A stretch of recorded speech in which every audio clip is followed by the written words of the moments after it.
When you picture London in the 1800s, you might imagine fog rolling off the Thames, soft, grey and mysterious. But the truth was thicker, heavier and far less poetic. What drifted through the narrow streets of Victorian London wasn't fog at all. It was soot, coal dust, and the acrid residue of millions of chimneys exhaling together. It was a city that choked as it thrived. Close your eyes and imagine standing at the edge of Holborn in 1843. The morning is slow to arrive. The gas lamps still flicker long after dawn, their light swallowed by a mist so dense you can barely see your boots. Your throat burns. The air tastes faintly of iron. Somewhere, a carriage wheel sloshes through blackened mud, and a newspaper boy coughs until he spits something dark onto the cobblestones. This was London's breath, the air of the most powerful empire in the world, the coal that built a civilization by the mid-19th century. London was a city of coal. The Industrial Revolution had transformed Britain into the world's workshop, and coal was its heartbeat. Almost every home had a fireplace, every factory a furnace. Trains, ships, and steam engines all drank from the same black source, soft coal, mined from the north and shipped by barge down the Thames. Every year London burned millions of tons of it. In 1854 alone, an estimated 3.5 million tons of coal were consumed within the city. That's enough to bury central London several feet deep in soot. And much of it, in some way, returned to the air. The chimneys of 10,000 homes puffed constantly, coating rooftops, laundry, and lungs alike. In wealthier neighborhoods like Kensington, servants rose before dawn to light the grates in every room, a ritual of warmth that came at a slow, invisible cost. For the poor, huddled in the cramped tenements of Whitechapel or Southwark, coal was both necessity and poison, a thing that gave life even as it stole breath. The smell of civilization, it wasn't just the smoke. London was a living organism that exhaled decay. The streets themselves were part of the stench. Horse dung, rotting refuse, human waste emptied from chamber pots and gutters. In the poorer districts, open drains carried a sluggish flow of filth toward the Thames. People described the smell of the city in ways that bordered on the supernatural. A letter from an 1848 visitor claimed that one cannot escape the smell, even when indoors. It creeps through the walls and into one's dreams. The mixture of sulfur, tallow and decomposition clung to clothing and skin. In summer, the stench grew intolerable. As the temperature rose, gases from sewers and cesspools expanded and seeped upward. The wind, rarely in one's favor, could carry the reek from the river for miles. And yet Londoners adapted. They learned to live within the smell, even to ignore it. The invisible enemy at the time, few people understood that the miasma, or bad air, was more than unpleasant. It was deadly. The Victorians believed disease spread through foul smells, and in a way, they weren't entirely wrong. The smoke and stink of the city contributed to respiratory illnesses, but it was the unseen microbes in the water and waste that did most of the killing. Still, the smog itself exacted a grim toll. Chronic bronchitis, asthma, and soot wart, a form of cancer found in chimney sweeps, were all part of daily life. The rich could flee to the countryside for their health. The poor had no such luxury. In the winters, the air grew especially deadly. The smoke of thousands of coal fires hung low in the cold, pressing down on the city like a lid. Visibility could fall to just a few feet. Carriages collided in the streets. Policemen carried torches to guide pedestrians home. The smog wasn't just unpleasant, it was lethal. A city of contrast, and yet, in the midst of this suffocating haze, life went on with relentless energy. Markets bustled. Children played in alleys black with soot. Housewives scrubbed doorsteps with ashes and lye, trying to maintain some illusion of cleanliness in a world that never stayed clean for long. To walk through Victorian London was to move between extremes.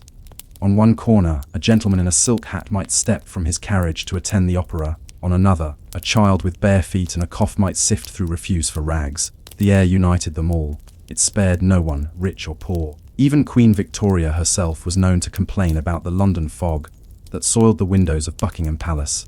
The science of smoke. By the 1840s, the problem had become impossible to ignore. Early reformers, engineers, and natural philosophers began to study the composition of London's air. Among them was Michael Faraday, the great scientist of electricity, who once described the Thames as a great open sewer.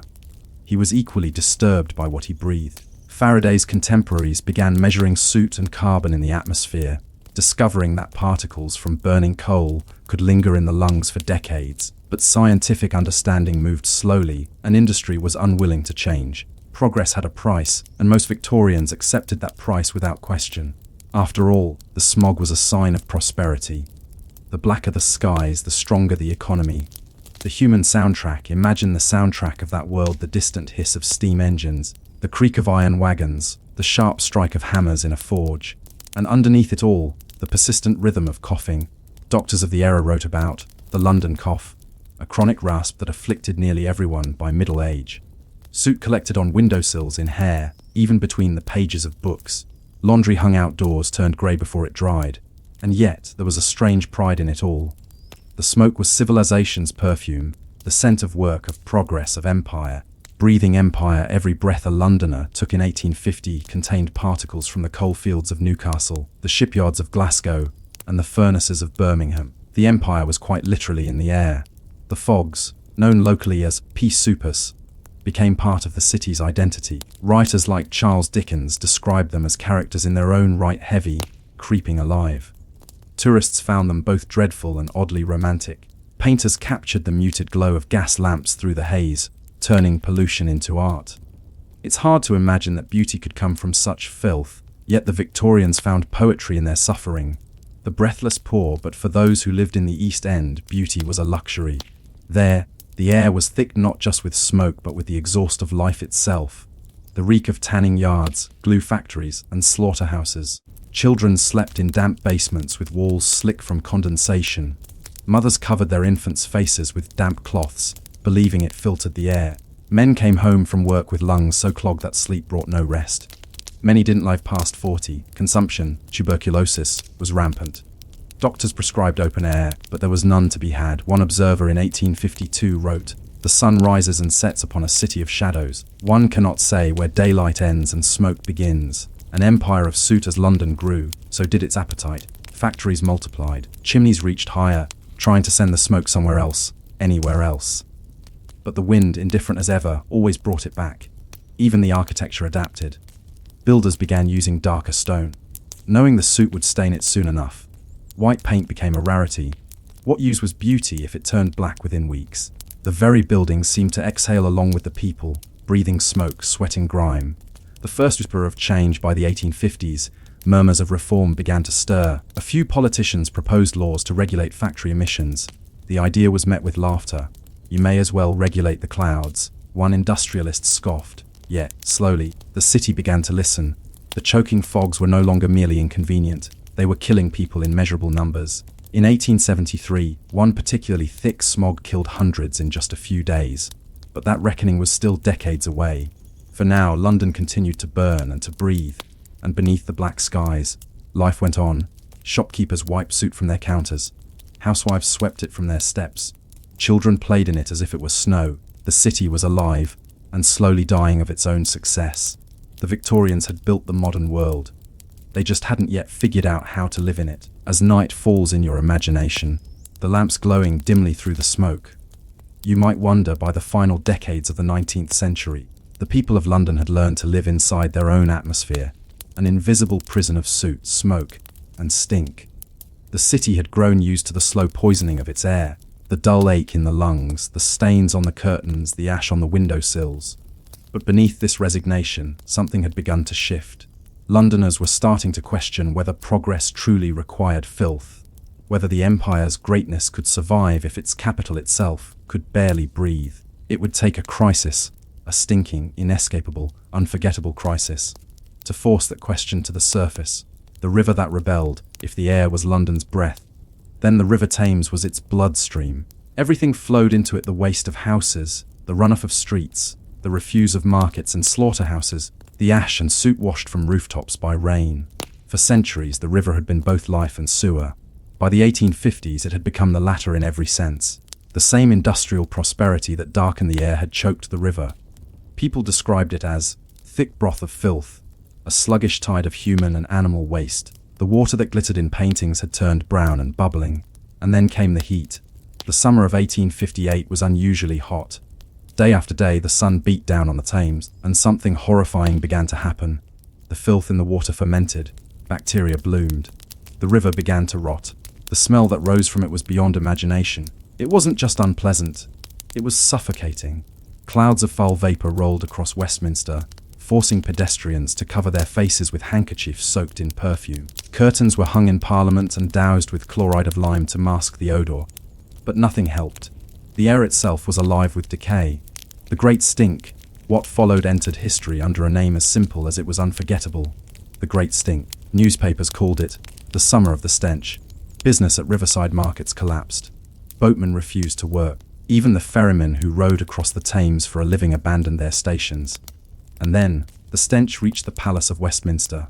Parliament, which had for years ignored the pleas of reformers, suddenly found itself under siege, not by protesters, but by its own air. Members of Parliament gagged as they entered the chamber. Windows were sealed, draperies hung, disinfectants poured by the bucketful. But the odour seeped through everything. Benjamin Disraeli, then Chancellor of the Exchequer, reportedly fled one afternoon in disgust. Another MP fainted during a debate. It was as if the city's sins had risen from the river to demand justice. A city forced to act within weeks. Parliament did what decades of petitions and pamphlets had failed to achieve. It moved. The government authorised the construction of a modern sewer system, the largest and most ambitious in the world. The man chosen to design it was Sir Joseph Bazalgette, a quiet engineer with a vision as grand as the problem was foul. His plan was simple in concept but monumental in scale: to build hundreds of miles of underground sewers that would carry waste away from the city before it reached the Thames. The project would take nearly 2 decades and more than 3 million tons of bricks. It was one of the greatest feats of civil engineering in Victorian history. And yet, its story is rarely told with excitement. It was not a battle or a revolution, but something quieter, a triumph of planning, patience and mathematics. It was boring, meticulous work, the kind that saves lives without ceremony. The engineer of cleanliness, Bazalgette's genius lay not just in his design but in his foresight. He built his tunnels twice as large as necessary, reasoning that London would grow, and that future generations might curse him if he planned too small. He was right. His system still serves the city today. At the time, few people realized the magnitude of what he had done. The public saw only men digging trenches, laying pipes, and carting away earth. But beneath their feet, London was being reborn. For the first time, waste would be separated from water. The river, that ancient artery of filth, would begin to heal. And with cleaner water came something unexpected: cleaner air. The smog's companion, the air and the river, had always been partners in crime. When the Thames stank, the smell drifted into the city. When factories poured their waste into the water, they also filled the sky with soot. The Great Stink forced people to see that these were not separate problems but one: the problem of pollution itself. Slowly, the idea took hold that cleanliness could be engineered. Streets were paved and swept. Public bathhouses opened for the poor. Gas companies improved their furnaces to burn more efficiently. It wasn't enough to stop the smog, but it was a beginning. A quiet rebellion against the inevitability of filth. The slow march of reform. The late 19th century saw the first smoke abatement laws, timid and often ignored. The Public Health Act of 1875 gave local authorities power to regulate emissions, but enforcement was weak. Inspectors complained they had no instruments to measure the air and no funds to prosecute offenders.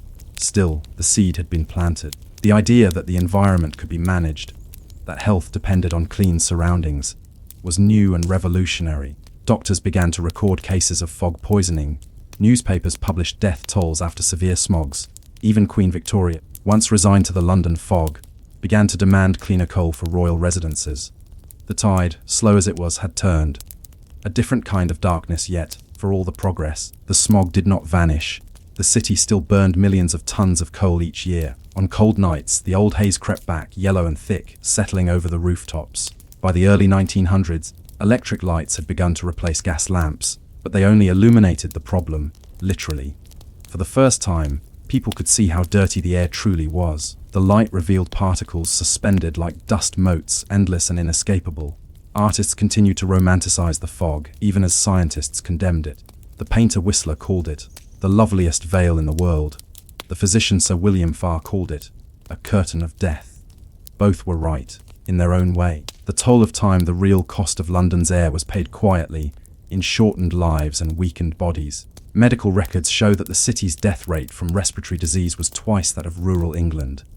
Factory workers died young. Children grew up stunted, their lungs scarred before adulthood, and yet most people accepted it.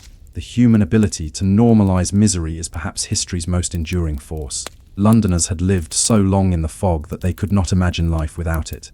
Even in the early 20th century, as motorcars joined the chimneys in filing the air, many saw the haze as part of the city's soul. "It is our climate," one writer declared. "We would not know London without it." The Great Smog of 1952, but London would one day know what it meant to see its fog for what it truly was. Nearly a century after the Great Stink, another disaster would strike. In December 1952, a dense fog settled over the city, combining with smoke from coal fires and exhaust from cars. For 5 days, London disappeared beneath a yellow-brown cloud so thick that people could not see their own feet. By the time it lifted, over 4,000 people were dead. The true number, later estimated, was likely double that. The event shocked a nation that had believed itself civilized. This was not the quaint peace super of old novels. It was a killer silent and invisible. And so, at last, change came. The Clean Air Act of 1956 banned the burning of smoky fuels in urban areas. It marked the beginning of the end for London's coal fires and the slow rebirth of its air.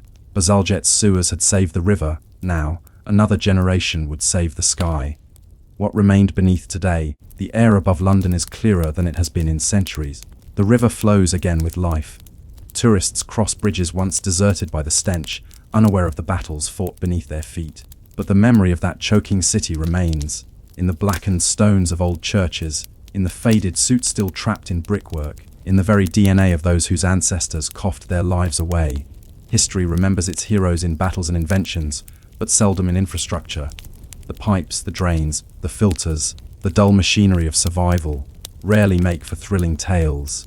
Yet these were the true engines of civilization. Without them, the empire might have drowned in its own waste. The boring miracle, the story of London's air, is, in the end, a story of boredom. No great revolt or thunderous speech cleared the skies. It was committees, engineers, and clerks, the unsung caretakers of the world, who changed everything. They drew maps, filed reports, measured suit, wrote laws, and kept writing until someone listened. Their tools were pencils, rulers, and patience. Their revolution was paved in brick and buried underground. It's not a tale that inspires passion, but perhaps that's what makes it beautiful. Progress, after all, often comes not from drama but from persistence, from people doing small, careful things again and again until the world becomes livable. Breathing lessons if you close your eyes now and imagine standing once more in that 19th century London street. The air thick, the lamps dim, the river black. You might feel a strange gratitude, because it is from that choking city that the modern idea of public health was born. The Victorians, for all their blindness, taught us something vital, that the environment is not separate from us. The air we breathe, the water we drink, the streets we walk. They shape our bodies, our societies, and our futures. Their suffering, in its quiet and terrible way, built the foundations of a cleaner world. And so as you drift into sleep, imagine the city slowly clearing. The chimneys no longer smoke, the river glints again in the sunlight. Somewhere beneath the streets, Bazalgette's old tunnels still carry the city's hidden life away. A heartbeat in the dark, steady and unseen. London breathes now. You might think of poverty as an absence, a lack of money, of comfort, of choice. But in Victorian London, poverty had an address. It stood at the edge of every parish, built of grey stone and high walls, with barred windows and a single gate. It was called the workhouse, a word that carried more fear than comfort, more punishment than charity. The Poor Law and the promise of help. The workhouse was born from the Poor Law Amendment Act of 1834, a piece of legislation meant to reform how Britain cared for its destitute. Before that, each parish had been responsible for supporting its poor through small payments or outdoor relief. But this system, reformers argued, encouraged laziness. The new law promised efficiency, discipline, and moral improvement. Instead of handing out money, the government would build institutions where the poor could live and work in exchange for food and shelter. The logic was simple, and chilling life inside should be less desirable than the lowest paid labor outside. That way, only the truly desperate would seek it. In theory, the workhouse was an act of tough love, a way to teach the poor self-reliance. In practice, it became a machine for grinding down the human spirit. Entering the gates, imagine you are a laborer in 1842. The factory has closed for the winter, your savings are gone, and your children haven't eaten in 2 days. You have sold your boots, then your coat, and finally the few pieces of furniture in your room. There is nothing left to sell but your labor, and no one left to buy it. At last, with your family shivering beside you, You approach the workhouse gates. The clerk takes your name. You are stripped, searched, and deloused. Your clothes are taken away. They will be fumigated or burned. You and your family are then separated. Men to one ward, women to another, children to their own. You will not live together again. The idea was moral as much as practical. Poverty, reformers believed, bred idleness and vice, and the workhouse was to be a place of moral correction. Families were broken apart to prevent improper dependence. Affection was seen as weakness. You are issued a uniform, coarse wool, one size fits most. You are given a bunk, a bowl, a spoon, nothing more. Inside the walls, the workhouse was not a prison, but it might as well have been. Tall walls surrounded it, and iron gates marked its entrance. The architecture itself communicated control. Long corridors, barred windows, locked doors. Days began at dawn with the ringing of a bell. Silence was expected during meals and work. Talking without permission could lead to punishment, reduced rations, solitary confinement, or hours of meaningless labor. Meals were deliberately monotonous. The famous workhouse diet was designed not to satisfy but to sustain. Breakfast gruel or bread, dinner boiled meat, potatoes or soup, supper bread and cheese. No spices, no variety, and rarely any meat. Sundays might include a special treat, perhaps a pudding made of flour and water. The goal was to make life inside the workhouse less eligible than life outside, to ensure that no one would choose charity over work. The work of the workhouse. What did people do in a workhouse? They worked, but not always in ways that made sense. Men might break stones for road building, grind bones for fertilizer, or pick oakum. The tedious task of unraveling old ropes by hand, fiber by fiber. Women washed laundry, mended clothes, or scrubbed the endless floors. Children were often sent to work in nearby factories or as servants once old enough. Some tasks were deliberately pointless, designed to occupy time rather than create value. Reformers believed that boredom was a moral tool, a cure for idleness. The air was thick with disinfectant and despair. The smell of boiled cabbage clung to everything. And yet, within these walls, there was order. Clean sheets, regular meals, medical inspections. To many Victorians, this was proof that the system worked, that the poor were being cared for, however sternly. The philosophy of punishment. The workhouse was not just about feeding the poor, it was about reforming them. The architects of the 1834 law believed that poverty was a personal failing, not a social one. If you were destitute, it was because you lacked discipline, thrift, or moral strength. Thus, the workhouse was designed to correct these faults through routine and discomfort. It was charity wrapped in punishment. The philosopher Jeremy Bentham had once proposed a model prison called the Panopticon, where every inmate could be observed at all times. The workhouse borrowed that spirit. It was a place of surveillance, not of crime, but of character.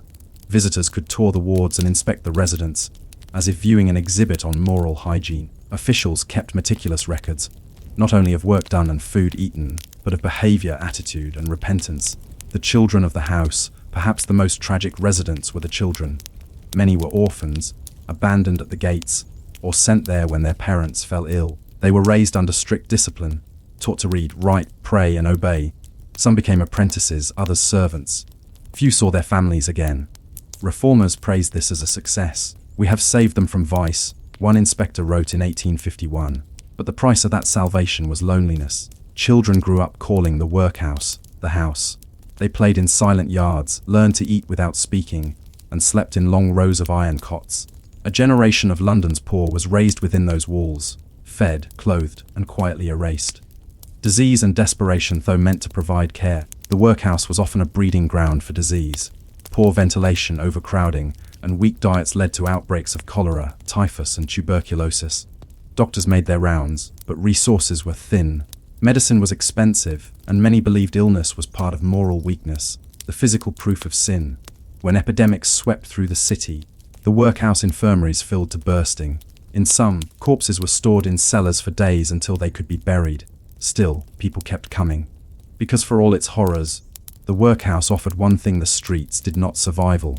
The clerks and the calculations behind every workhouse was a small army of clerks, accountants, and inspectors, the unseen machinery of Victorian bureaucracy.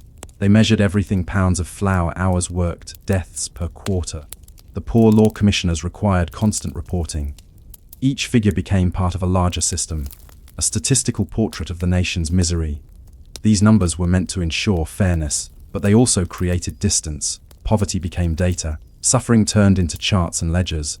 A man could die coughing in the infirmary, and his death would appear as a single line in the quarterly report, male, age 47, phthisis. The myth of laziness to many Victorians, the workhouse proved what they already believed, that the poor were lazy, wasteful, and morally weak. After all, if a man truly wished to avoid the workhouse, he could find work, couldn't he? But the truth was more complex. The industrial economy was unstable. Factories opened and closed with the seasons. Wages fluctuated. Illness could destroy a family overnight. For thousands, the workhouse wasn't a choice at all. It was the end of the line. Even some reformers began to admit the cruelty of the system. One inspector wrote in 1847, "It is the policy of the state that the poor shall be miserable, in order that poverty may not be chosen. We have succeeded too well. Respectability and shame. To enter the workhouse was to lose your place in society. It marked you as a failure, a burden, an inmate." Even after leaving, the stain remained. Employers hesitated to hire former workhouse residents. Neighbors whispered. Many of the poor would do anything to avoid it, beg, pawn their belongings, even starve quietly in their rooms. The phrase "going to the house" carried the weight of disgrace. And yet, beneath that shame, there was something else: endurance. The people who survived the workhouse learned to navigate its rules, to find moments of small kindness. A nurse who smuggled extra bread, a clerk who looked away during visiting hours, a friend who shared a secret smile during prayer. Even in the house of hunger, humanity found its cracks in the walls. The sound of the bell each morning began and ended with a bell, a dull, metallic sound that echoed through the corridors. It marked the rhythm of life: wake, work, eat, pray, sleep. Outside, London roared with industry, carts, carriages, and the clatter of iron. Inside, time moved differently. Each day felt the same as the one before, as though the world beyond the walls had stopped existing. And yet, even there, hope flickered. Some residents managed to leave, to find work, to save a little, to begin again. Others never left. Their names faded from the registers, their graves unmarked in the parish yard. They were the invisible foundation of Victorian progress, the forgotten poor who paid for an empire's moral pride. As the century turned, new voices began to question whether this was truly charity, or cruelty dressed as virtue. But before reform would come, the workhouse would have to face its own reckoning. Because what happens to a society when its system of mercy begins to look more like punishment? When you close your eyes and imagine a workhouse, perhaps you picture rows of iron beds, a line of silent figures eating porridge, or the echo of boots on stone floors. All of that is true, and yet incomplete.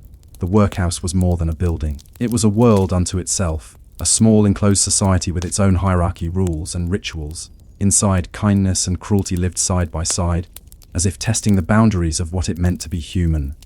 The master and the matron. At the top of this miniature world stood the master and matron, the husband and wife team who managed daily life. They were not aristocrats or intellectuals, but middle-class stewards of discipline, chosen for their ability to keep order, balance budgets, and obey the poor law guardians. The master oversaw the men's wards and the general administration. The matron ruled the women's side and the kitchens. Together, they enforced the rules: silence at meals, obedience at work, cleanliness at all times. Their relationship with the inmates was complex. Some were fair and even gentle, treating residents as lost souls rather than criminals.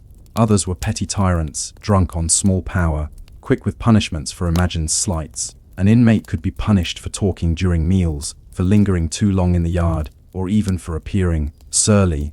Discipline, after all, was the foundation of moral reform. The guardians and the boardroom above the master and matron were the poor law guardians, local officials elected by ratepayers to oversee the parish workhouse.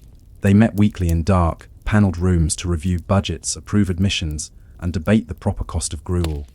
The minutes survive, written in neat cursive, and they reveal the cold arithmetic of compassion. Approved substitution of barley meal for oatmeal to reduce cost per inmate. Resolved to discontinue meat on Thursdays except for infirmary patients. Complaint received from inmate 227, dismissed as frivolous. To the guardians, the poor were not individuals but categories: able-bodied, aged, infirm, lunatic, child. Each had its corresponding budget line. And though some guardians visited the wards and saw the reality firsthand, many preferred not to. It was easier to manage poverty when it stayed on paper.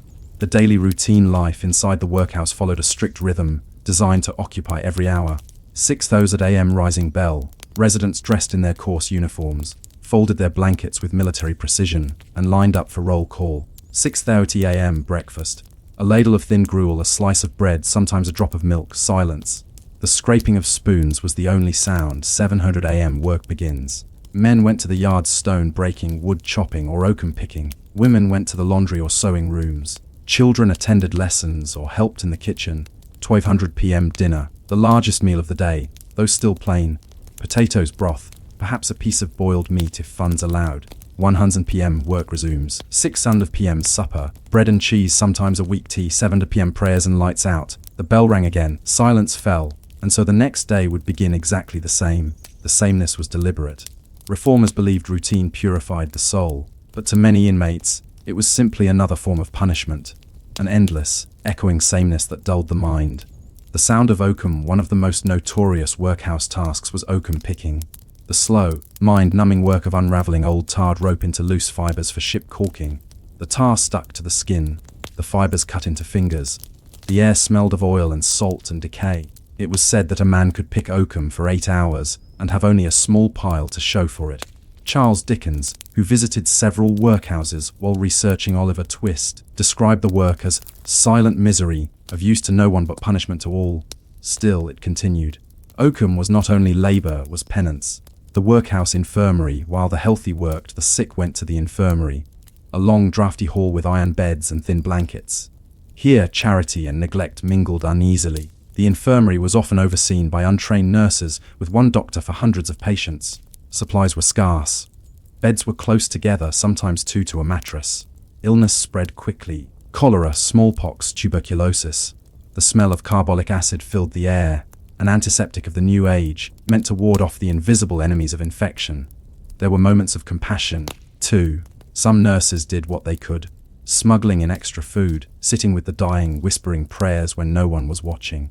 But the system was not built for kindness. It was built for order. The pauper funeral, when a workhouse inmate died, there were no grand farewells. The body was washed, wrapped in a sheet, and placed in a plain pine coffin. Sometimes, if funds were tight, multiple bodies were buried together. The funeral was simple, often unattended. The dead were carried out through a back gate so the living would not see them go. It was said that in some parishes, the coffins were so thin that the outlines of the bodies showed through the wood. And yet, death brought a strange kind of freedom. Within the house, life was regimented, but the grave was one place where all were finally equal, rich and poor, master and inmate alike. The workhouse scandals by the 1840s and 1850s, the system began to show cracks. Reports of abuse, neglect, and corruption leaked into the newspapers. One of the most infamous cases came from the Andover workhouse in 1845. Starving inmates were found gnawing on bones they were supposed to crush into fertilizer. The scandal horrified the public. A parliamentary inquiry revealed mismanagement, starvation, and cruelty by the workhouse master. The Andover case became a turning point. The first time the public truly saw what life inside was like. It forced the government to tighten regulations and improve inspections. But reform came slowly, and suffering continued behind many closed doors. Children of the house among the youngest inmates, the experience left deep marks. Children grew up without affection, their parents' mere memories glimpsed on Sunday visits. They learned obedience, literacy, and religion, but not tenderness. Many were apprenticed out at 12 or 13, sent to factories, farms, or domestic service. Inspectors noted with pride that these children left the house fit for industry, but few asked whether they ever felt loved. A report from 1863 recorded one girl's statement: "I was born in the house. I do not know where I come from. I think I shall always come back here." For some, the workhouse was not a refuge of last resort. It was their only home. The machinery of morality, the poor law, was more than social policy. It was a reflection of Victorian belief. The conviction that moral worth could be measured by labor and thrift. Charity, in their eyes, was dangerous. It encouraged dependence. Better, they thought, to make relief unpleasant, so that only the deserving would seek it. But what did deserving mean? Was the widowed mother deserving? The sick laborer? The child born into hunger? The lines blurred. And in those grey spaces, the workhouse thrived, a monument to good intentions and grim outcomes. Whispers of reform. By the 1870s, new voices began to challenge the system. Doctors and social investigators, men like Dr. Joseph Rogers and Charles Booth, exposed the hidden suffering of the poor. They wrote of overcrowded wards, starvation diets, and bureaucratic cruelty. Rogers, a workhouse medical officer, described the system bluntly. It is a disgrace to civilization that the poor should be punished for their poverty. Public opinion slowly shifted. Campaigners called for outdoor relief to be restored, for infirmaries to be separated from workhouses, for children to be raised in cottages instead of wards. Some changes followed: new regulations, improved diets, better staffing. But the core idea remained: poverty was still seen as a moral condition, not a social one. The quiet resistance, despite everything, inmates found ways to resist, quietly, invisibly. A smuggled piece of bread, a whispered prayer, a moment of laughter during washing duty. Some refused to eat, hoping to be transferred to hospital wards where food was better. Others pretended madness to escape labor. A few escaped entirely, scaling the walls in the night. Even the smallest defiance was an act of self-preservation, proof that, within the machinery of control, the human spirit could still move unseen. The visitors. By the late 19th century, the workhouse had become a subject of fascination. Middle-class visitors toured them as moral exhibits. Charitable ladies brought him books, tracts, and occasionally cakes. Some meant well. Others came to reassure themselves of their own virtue. One visitor wrote in 1884, "They are well fed, clothed, and housed. What more could they desire?" Perhaps one might answer, they desired to be seen, not as mouths to feed or data to record, but as people. The slow decline. By the end of the century, Britain was changing.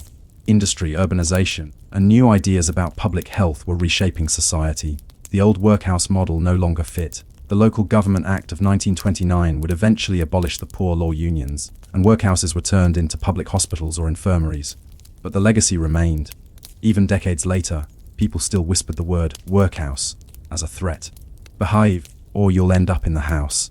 It lingered as a shadow in the national memory, a reminder of how easily compassion can become control. And yet, one question remains. Did the workhouse truly end, or did it simply change its name? By the dawn of the 20th century, the workhouse, once the proud instrument of Victorian morality, had become a national embarrassment. Its gates still stood, its bells still rang, and its inmates still lined up for bread and gruel. But something had changed. The empire that built the workhouse was aging.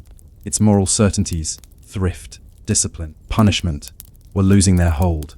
And within those grey walls, something unexpected began to stir doubt. The cracks in the system. It started quietly, with inspectors' reports, newspaper articles, and the whispers of doctors who worked in the infirmaries. The Royal Commission on the Poor Laws was formed in 1905 to investigate whether the old system still served its purpose. Over 4 years, it gathered testimonies from across the country: masters, matrons, guardians, inmates, reformers, and critics. The evidence painted a grim picture. Children still slept 3 to a bed. The sick were mixed with the dying. The elderly sat for hours in silence, their days measured in ladles of broth.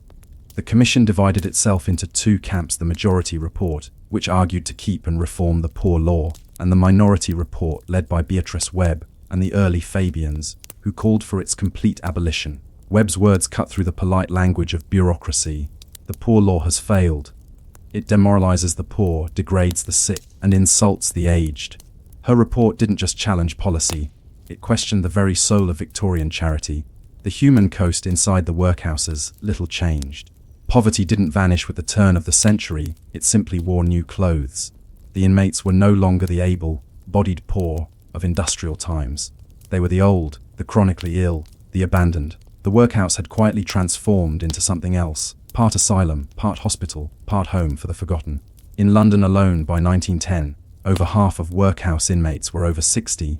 They shuffled through their days in worn slippers, sitting by windows that looked out onto brick walls. They no longer worked, they simply waited for a letter, a visitor, or the end. The poor law system had promised moral improvement through labor. But these were not idle men and women in need of correction. They were the casualties of progress, people left behind by an economy that no longer needed them. And so, the workhouse that once punished laziness now punished age. The workhouse nurses. Amid this quiet decay, another change was taking place. The workhouse infirmaries, once grim and neglected, began to evolve. The nursing staff, once made up of untrained pauper women, now included trained nurses inspired by Florence Nightingale's reforms. After her work in the Crimean War, Nightingale had called for sanitary, compassionate care even for the poor. By the 1880s and 1890s, medical officers and reformers began to apply her principles within the workhouse system. Wards were cleaned. Bedding was replaced. Training schools for nurses opened within the infirmaries themselves. These women, often overworked and underpaid, became the quiet agents of transformation. They treated paupers not as sinners but as patients. One nurse wrote in 1908, "They come to us to die, mostly, and we do what we can to make it gentle." It wasn't revolution. It was redemption, one bedside at a time. The children's exodus. If there was one mercy in this slow decline, it was for the children. Public outrage over child welfare grew through the late 19th century. New laws, the Education Acts, the Children's Charter of 1908, recognized that children were not miniature adults but vulnerable beings who deserved protection. By the 1910s, most workhouse children had been moved to cottage homes, small, family-like houses in the countryside where they could live, learn, and play. Inspectors noted that children in cottage homes were healthier, happier, and more hopeful than those raised in wards. It was as if society had begun, at last, to understand that compassion worked better than punishment. Still, many never found their families again. Their records were sparse, their surnames lost in ledgers. They grew up into servants, soldiers and clerks, fragments of lives once numbered by parish code. The poor law guardians and their quiet regret by the 1910s. Even some of the old guardians began to question their own purpose. Meeting notes show a shift in tone. Once obsessed with cost-cutting, many began to speak of dignity, comfort, and relief without shame. The First World War changed everything. The sheer scale of suffering, wounded soldiers, widowed mothers, orphaned children, made a mockery of the idea that poverty was a personal failure. After the war, a new national consciousness emerged, the sense that the state had a duty to care for its citizens. The poor law, with its cold moral arithmetic, began to look like something from another age. The Great War and the New Poor. When the guns of 1914 thundered across Europe, even the workhouse system trembled. Thousands of men who might have filled its wards were now in uniform. The unemployed became soldiers, and the state fed and clothed them. The irony was not lost on reformers. The government that had refused to feed its poor now fed an entire army. After the war, many returned home maimed, shelves-shocked or broken, and found themselves back under the poor law once more. But the public mood had shifted. These men were not undeserving poor. They were heroes. The contradiction became unbearable. If the same system could care for war veterans and paupers alike, perhaps the problem was not the people, but the system itself. The rise of the welfare state. The tide turned in the 1920s and 1930s. A new idea began to take root: social welfare. It didn't come overnight. It arrived in reports, commissions, and reforms. The Old Age Pensions Act 1908 offered small payments to the elderly poor, allowing them to live outside the workhouse. The National Insurance Act 1911 introduced unemployment and sickness benefits for workers. And finally, the Local Government Act 1929 transferred responsibility for the poor from the old poor law unions to local councils. That act quietly sealed the fate of the workhouse. Across Britain, signs were taken down. The same buildings remained, but their names changed. Workhouse Infirmary became Public Assistance Institution. The gates no longer bore the stigma of the house. But inside, for many years, the routines continued. Old habits die hard. The final years through the 1930s and 1940s, the former workhouses lingered on, now half empty, half forgotten. Their wards filled mostly with the elderly poor. Some buildings were converted into hospitals, others simply decayed. When the Second World War came, bombs fell on several of them. Fires consumed their records. The walls that had once confined the poor now sheltered refugees from the Blitz. And when peace returned in 1945, so did a new moral vision. The nation that had endured 6 years of total war demanded something better in return: security, dignity, and health. In 1948, with the creation of the National Health Service, the last vestiges of the workhouse were finally dismantled. Many former workhouses were absorbed into the NHS as hospitals. Others became nursing homes, council offices, or housing estates. Few mourned their passing. The ghosts that remain walk through Britain today, and you can still find their traces. A heavy gate here, an archway there, a plaque on a hospital wall reading, formerly St. Mary's Union Workhouse. The buildings remain, but their meaning has shifted. Inside, new patients lie in clean sheets. Nurses in modern uniforms move through bright corridors. The smell of disinfectant lingers, but now it speaks of healing, not punishment. And yet, if you stand quietly enough, you can almost hear it. The echo of a bell, the shuffle of boots, the murmured prayers before lights out. History, after all, doesn't disappear. It fades, but it never quite goes silent. What the workhouse left behind, the legacy of the workhouse, is not only in architecture or archives, it's in attitudes.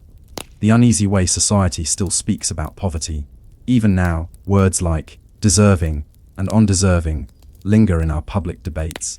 We still argue about who should receive help, about whether aid should be earned, about the balance between compassion and control. The poor law is gone, but its shadow stretches long. For nearly a century, Britain tried to teach its poor a lesson. That suffering was a path to moral virtue. What it really taught was something else, that a society's compassion can become cruelty when measured by cost. The meaning of dignity in the end. The story of the workhouse is not one of failure, but of evolution. It forced a nation to confront what poverty really was. Not a moral weakness, but a shared condition of humanity. It gave rise to reformers, doctors and nurses who refused to look away. And it paved the way, however painfully, for the idea that every person deserves dignity, not because they have earned it, but because they are human. A society's greatness is measured not by how it rewards success, but by how it treats those who have nothing left to offer. The Victorians built the workhouse to test that question. We are still answering it today. A bell rings once more if you listen closely, in an old hospital corridor, or a parish courtyard where a stone arch still stands. You might imagine the bell ringing again, not in warning, but in remembrance. For every man who picked oakum until his fingers bled, for every woman who wept silently in the laundry, for every child who grew up calling the workhouse home, the bell rings softly now, not to summon, but to remind, that once, in the name of charity, a nation built prisons for the poor, and that out of their suffering came something better, the understanding that kindness, too, can be learned. When the sun set over London in 1880, two cities emerged. One glittered, gas lamps glowing on Oxford Street, carriages rolling past gentlemen's clubs, music spilling from the West End. The other, hidden beneath arches and down narrow lanes, slept in shadows. Here, in the maze of Whitechapel, Spitalfields and Southwark, the night belonged to the poor. They called them the night walkers. Not always because they sold themselves, though many did, but because they had nowhere to sleep. The geography of the poor Victorian London was a city of maps. Middle-class reformers loved to draw them. Blue for poverty, black for vicious and semi-criminal. The most famous was Charles Booth's map of London poverty, 1889. On it, the city was divided by colour like a bruise spreading from the river. Yellow for the wealthy, red for the comfortable, purple for the struggling, blue and black for the destitute. One street might glow with affluence, the next was pure despair. Booth wrote, almost in disbelief, the rich and the poor, the joyful and the miserable, are separated by only a few yards. He was right. A gentleman could leave his club on Pall Mall, walk 20 minutes east, and find himself in a district where children begged barefoot among refuse heaps. The lodging houses for those who could scrape together a few pennies. There were the common lodging houses, the backbone of the urban poor's survival. They were loud, crowded, and reeked of sweat and coal smoke. A single large room might hold 50 or more people. Wooden cubicles, barely taller than a man, offered privacy for an extra penny. For the poorest, there was the two-penny hangover, a rope stretched across the room that lodgers could lean over and sleep against, their arms draped across it until morning. Inspectors described the air as thick and close, like a cellar full of damp clothes. Yet to many, these places were home. Women cooked scraps over shared stoves, men mended boots by candlelight. Children fell asleep to the sound of coughing and whispered prayers. One social worker, Octavia Hill, called them the breathing graves of the poor. The cost of sleep, to sleep in London's East End, was an act of economy. Every night, the poor did the math: a penny for a slice of bread, 2 for tea and sugar, 3 or 4 for a bed. If they couldn't afford the bed, they walked through the night until dawn. Some found shelter under bridges, in stairwells, or in the great markets after closing time. Others sought out police stations, asking to be locked in cells for warmth. A constable's report from 1888 noted, "Many wander the streets till morning, their feet blistered, their eyes red with fatigue, but too proud to beg." The women of the shadows among these night walkers were women who turned to prostitution not for vice, but for survival. The city's moralists called them fallen women, but to the women themselves it was often the last job available. Factories refused to hire those with children. Domestic service demanded spotless references. So they walked through Whitechapel, Aldgate and Limehouse, selling not passion but endurance. They worked in alleys, behind markets, in rented rooms with broken locks. A reformer named Josephine Butler once asked a woman why she did it. The answer was simple: because the child must eat. By the 1880s, Police estimated over 50,000 prostitutes in London. Though most worked part-time, drifting in and out of the trade as rent demanded, they were the ghosts of the slums, visible only when the city wished to condemn them. The smell of the slum. Visitors from the upper classes often wrote about the smell before they wrote about the people. It clung to everything, the sour mix of rotting refuse, damp straw, human waste, and coal smoke. There was no sewerage in many streets, drains overflowed with every rain. Houses leaned at strange angles, their bricks sweating with moisture. Cellars flooded, rats ran in droves, and children played barefoot in puddles the color of ash. Doctors spoke of fever nests, places where typhus, cholera, and diphtheria took hold and never quite let go. In the summer heat, the stench grew so thick that even the air felt diseased. Children of the gutter children were everywhere. They darted between carts, sold matches, begged, or simply watched the world with wary eyes. Some belonged to families, others were street Arabs, sleeping in doorways or under market stalls. Social investigator Henry Mayhew, writing in the 1850s, interviewed one boy, aged 9, who sold watercress. "I earns 3p on a good day," he said, "but if it rains we eats none." By the time he turned 10, that boy would likely be too weak, too ill, or too criminal to survive. For the poorest children, the workhouse or the street were the only two fates London offered. The preachers and the police. The slums drew two kinds of visitors: reformers and constables. Missionaries walked the alleys with tracts and tea, trying to save souls among the gin shops and lodging houses. Some meant well. Others saw the poor as curiosities, proof of moral decay. The police, meanwhile, patrolled the same streets with truncheons and notebooks. Their reports read like lists of statistics: arrests for drunkenness, disorder, indecency. But behind every number was a life: a woman caught sleeping on a step, a man stealing bread from a market stall, a child found wandering without visible means of subsistence.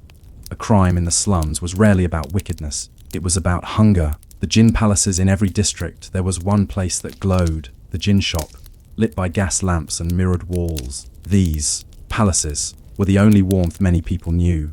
For a penny you could forget your troubles for a few hours. For a shilling you could forget them entirely. Mothers gave gin to their infants to keep them quiet. Labourers drank before work to dull the ache in their bones. Moral reformers railed against it, calling gin the curse of the poor. But to those who lived in the slums, it was less a curse than a comfort. As one man said simply, "It's the only fire I can afford." The middle class gaze. By the late Victorian era, the slums had become a fascination for the middle class. Slumming, guided tours of the East End, became a grim form of entertainment. Wealthy visitors, dressed in fine coats, would pay to be escorted through the narrow alleys, peering into lodging houses and gin shops before retreating to safety. Newspapers printed lurid sketches of the abyss, as if poverty were a theatrical backdrop rather than a daily torment. For the poor, these visits changed nothing. The gawkers came and went, but the rent still rose, the roofs still leaked, and the hunger still bit. The voice of Jack London in 1902, an American writer, Jack London, came to the East End to see it for himself. He disguised himself as a sailor, lived in the slums for weeks, and wrote about what he found in the people of the abyss. His words were shocking. "I have found that the humanity of the East End is a different race from yours and mine, not because they are born different, but because they are made different." He described rooms so small that 10 people shared one bed. He saw mothers mixing flour with water and calling it soup. He wrote of the stiff corpses of those who had died quietly of starvation. The book horrified polite society, not because it revealed something new, but because it revealed what they had chosen not to see. A city asleep on its conscience. By 1900, London was the largest city on earth, but also one of the most unequal. For every mansion in Belgravia, there were 10 rotting tenements in Whitechapel. For every opera ticket, 100 empty stomachs. The slums were the price of empire, built on the labour of those who would never see its glory. And yet, within that darkness, there was also endurance. Women who shared their last crust of bread, children who laughed among the rubble, men who sang songs in the gin house after a day's work, not because they were happy, but because they refused to be silent. They lived in the shadows of wealth, but they lived. The sound of the city as midnight approached. The city spoke in layers. The distant hum of carriage wheels on wet cobblestone. The cry of a newspaper boy, another murder in Whitechapel. The hiss of gas lamps as they burned low. The soft, steady rain that washed nothing clean. And beneath it all, the shuffle of feet, the whisper of hunger, the murmured prayers of those who hoped, somehow, to see the dawn. It begins with a staircase, a narrow, splintered one, sticky with damp and cold dust, rising into darkness. Each floor groans underfoot, each door opens to another world, a world that smells of boiled cabbage, sweat, and human breath.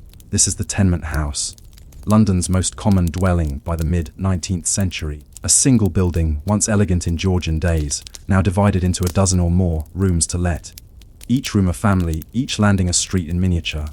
Outside, the fog hides everything. Inside, there is nowhere to hide at all.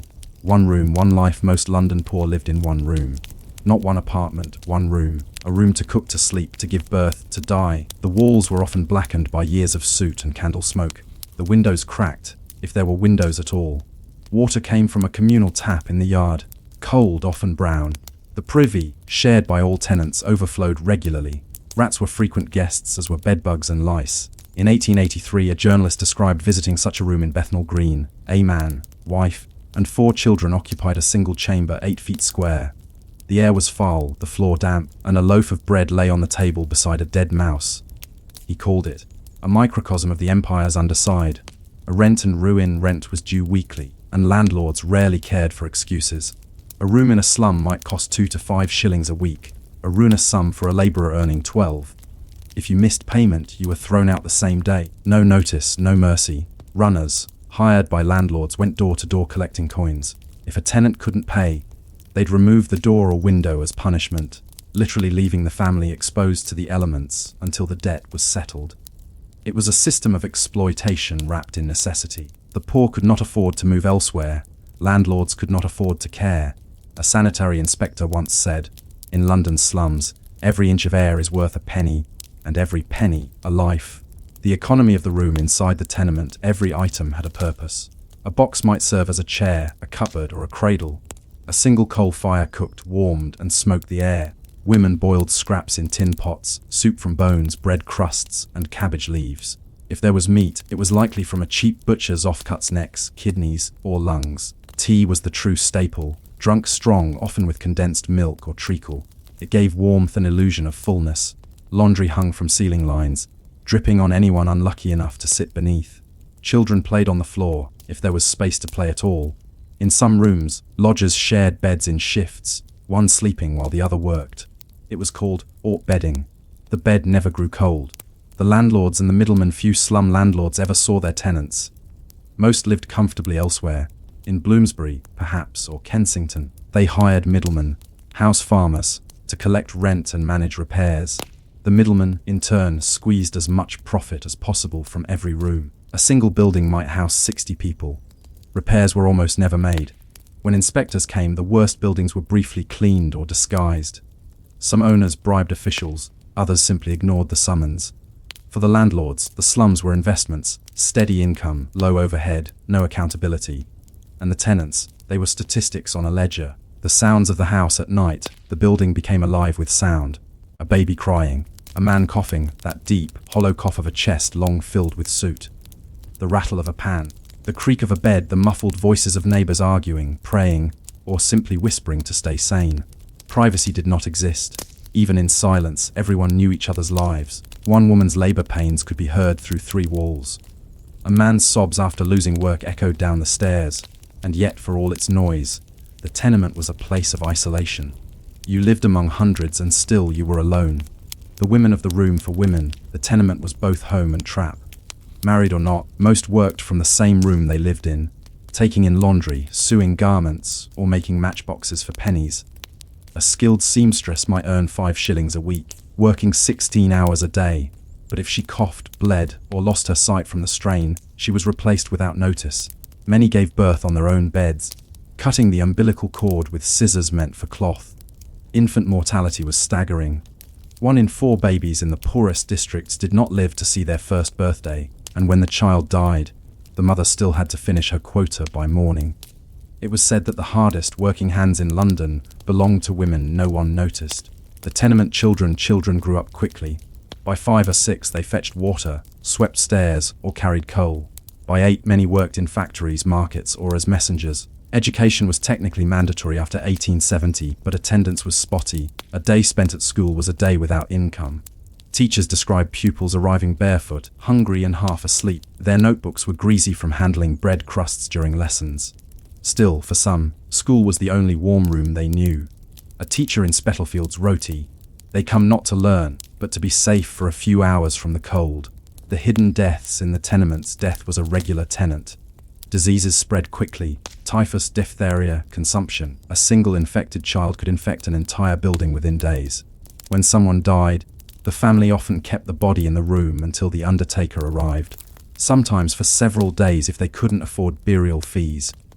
Neighbors would bring candles, cover the corpse with a sheet, and continue their work around it. The smell of death mingled with the smell of dinner. Yet there was little time for grief. The landlord would want rent for the week, regardless of who lived or died. Faith and fatalism religion lingered in the tenements, not in churches, but in whispers. Bibles sat unread on shelves. Crosses hung over soot-stained mantels. Most people believed in God, but few believed he was watching them. Charity missions sometimes visited, handing out tracts and soup. But for many, faith had become a private act, a quiet prayer before sleep, a murmur for the sick child beside the fire. One woman, when asked if she prayed, said, "Yes, but not for heaven, for rent." The inspectors and the writers, the condition of tenement life horrified outsiders when they finally looked closely. Writers like George Gissing and Charles Dickens described it with pity, anger, and grim fascination. Dickens's Bleak House and Oliver Twist painted scenes of overcrowded rooms and hungry faces. But even he softened the truth, because the reality was worse than fiction could bear. When health inspectors began documenting conditions, the reports read like autopsies of entire neighborhoods: windows nailed shut, walls sweating moisture, air thick with human effluvia, infant, deceased, lying beneath bed, rent paid in full. Reformers demanded change, better ventilation, sewage systems, building codes. But improvement came slowly. The poor were too many, the landlords too powerful, and the will of Parliament too weak.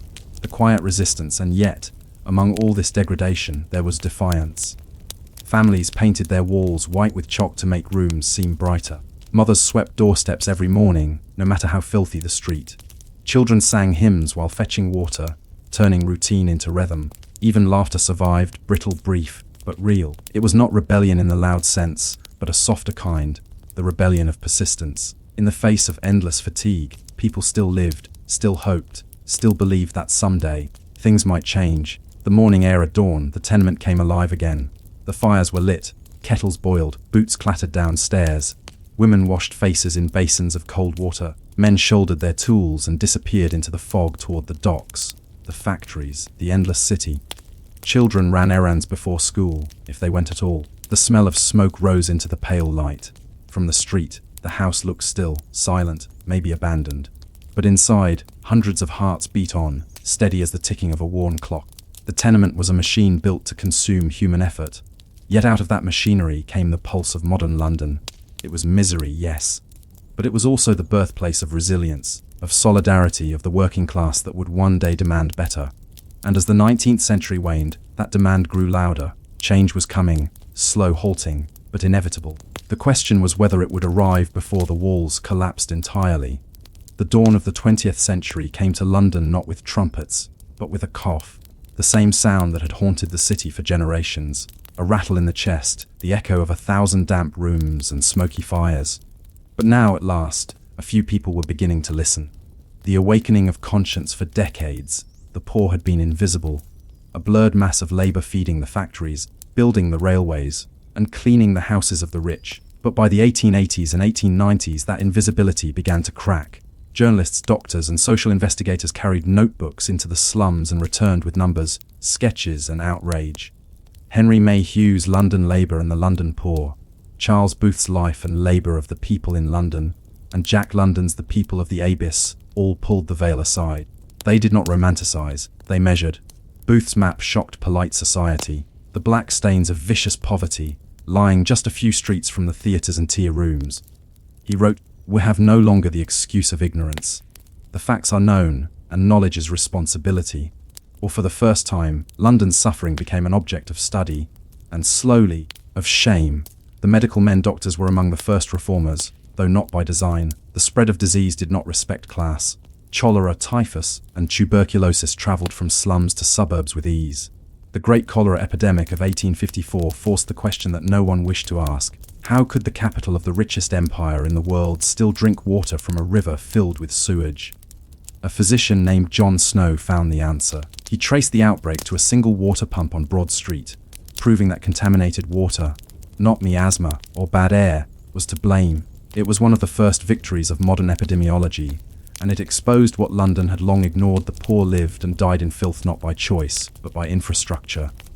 Clean water, clean air, clean streets, these were not luxuries, but the foundation of public health. The sewers beneath the city. The man who turned that revelation into action was Joseph Bazalgette, chief engineer of the Metropolitan Board of Works. After the Great Stink of 1858, when the Thames itself became unbearable, Parliament finally gave him permission to act. Bazalgette designed and built over 300 miles of sewers, vast underground tunnels that still run beneath London today. They carried away the waste that once seeped through tenement floors and into the drinking water.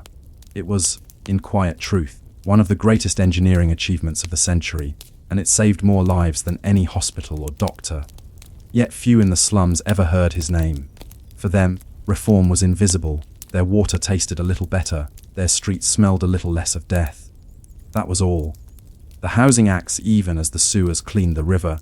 By the 1870s, social pressure forced Parliament to address the housing of the working classes. The Artisans' and Labourers' Dwellings Improvement Act of 1875, sometimes called the Cross Act, allowed local authorities to demolish slums and rebuild modern housing. But there was a catch. The law permitted clearance, but did not require replacement. Whole neighbourhoods were razed, their inhabitants displaced to even poorer districts. As one reformer dryly observed, "We have improved the slums by removing the slum dwellers." Still, it was a beginning. New philanthropic groups, like the Peabody Trust, founded by American banker George Peabody, and the Guinness Trust, supported by the Brewing family, began constructing affordable flats for workers. The buildings were solid, sanitary, and modestly beautiful in their brick simplicity. Yet even these were too expensive for the poorest. The very people for whom the laws were written remained just outside the gates. The sanitary inspectors. If the landlords were the villains of the old story, the inspectors became its unsung heroes. Armed with notebooks and lanterns, they entered the worst districts to record violations: blocked drains, collapsing ceilings, overcrowded rooms. Their reports, often ignored by local councils, became silent testimonies of decay. One wrote in 1892, "I found 7 persons sleeping in one room, a woman giving birth on the floor, and 2 dead rats in the water jug." The landlord refuses repair, rent paid weekly. They could issue fines, sometimes even close buildings, but their power was limited. Still, they persisted. Driven less by law than by conscience, they were, perhaps, the first to treat poverty not as moral failure, but as public neglect. The social missionaries' religion also evolved. The old missionary model, handing out tracts and moral lectures, gave way to a new form of service: the settlement movement. The most famous, Toynbee Hall, was founded in Whitechapel in 1884 by Samuel and Henrietta Barnett. It brought university graduates from Oxford and Cambridge to live among the poor, to teach, organize clubs, and understand life at street level. Among its visitors was a young American named Jane Addams, who later founded Hull House in Chicago and pioneered social work as a profession. Toynbee Hall did not end poverty, but it bridged a gulf of understanding. It was the first time that London's elite truly lived with the poor, rather than merely talking about them. The settlement houses became islands of hope, offering education, art, and human connection where previously there had been only survival. The rise of the state. By the 1890s, the government itself began to change course. Industrial unrest, poor health among army recruits, and the mounting pressure of reformers convinced Parliament that poverty was not just a private misfortune, it was a national weakness. The old poor law, with its workhouses and punishment, was quietly dying. In its place came the seeds of the modern welfare state. Free school meals 1906, old age pensions in 1909, labor exchanges 1909, national insurance 1911. Each reform was small, bureaucratic, imperfect. But together, they marked a shift from charity to responsibility. The poor were no longer to be corrected, but protected. The builders of air and light. As the 20th century approached, a new kind of architecture began to rise: the model dwellings. Built by reformers and idealists, these structures aimed to combine sanitation with dignity. Wide courtyards allowed sunlight. Shared washhouses encouraged cleanliness. Every family had its own door.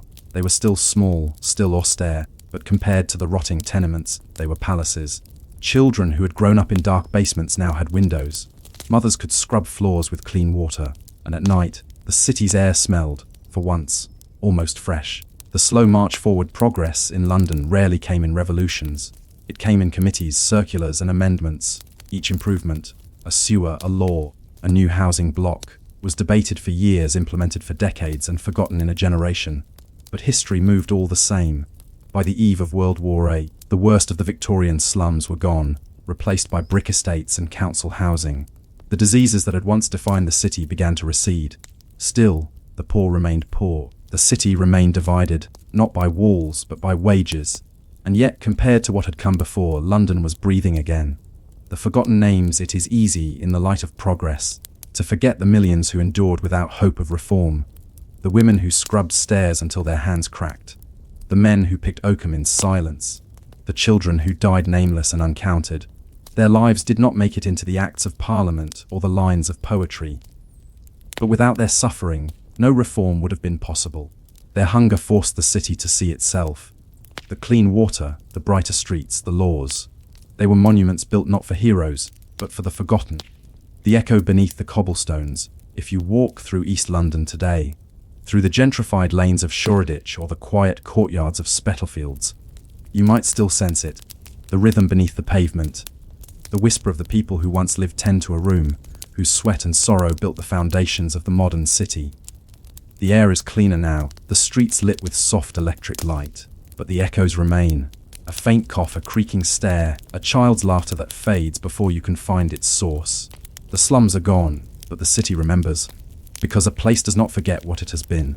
London's history, beneath its grandeur, is a story of endurance, not of kings or inventions, but of ordinary people who bore the weight of an empire on their backs and still found ways to live, love, and hope. They cleaned the empire's underbelly not with law, but with patience, and though their names have vanished, their work endures every time a Londoner turns on a tap and the water runs clear. It begins, as so many Victorian stories do, with the faint smell of coal. Every house, every workshop, every bakery and factory burned it. Coal for warmth, coal for industry, coal for progress. And every chimney that carried away its smoke had to be cleaned. If soot built up, fires spread. If fires spread, houses burned and insurance companies demanded prevention. So a new kind of profession arose, one that required small, flexible bodies, a tolerance for pain, and the quiet obedience of poverty. They were called climbing boys. The masters of soot, the trade of the chimney sweep, was an old one, but it changed in the 18th and 19th centuries as chimneys grew narrower, twisting like veins through brick walls. A grown man could no longer reach the top, so the masters, independent tradesmen often poor themselves, turned to children. A good climbing boy was small enough to wriggle through a flue just 9 inches wide. Many were orphans, parish children, or simply sold by desperate parents for a few shillings and the promise of apprenticeship. In reality, it was servitude. Once purchased, the boys became the master's property until adulthood, if they survived that long. The life of a climbing boy, you can imagine it. Before dawn, when London's rooftops were still silver with frost, a boy of 7 or 8 would be shaken awake in a cellar. He would eat a crust of bread if there was any, and then carry a bundle of brushes, scrapers, and a sheet of canvas.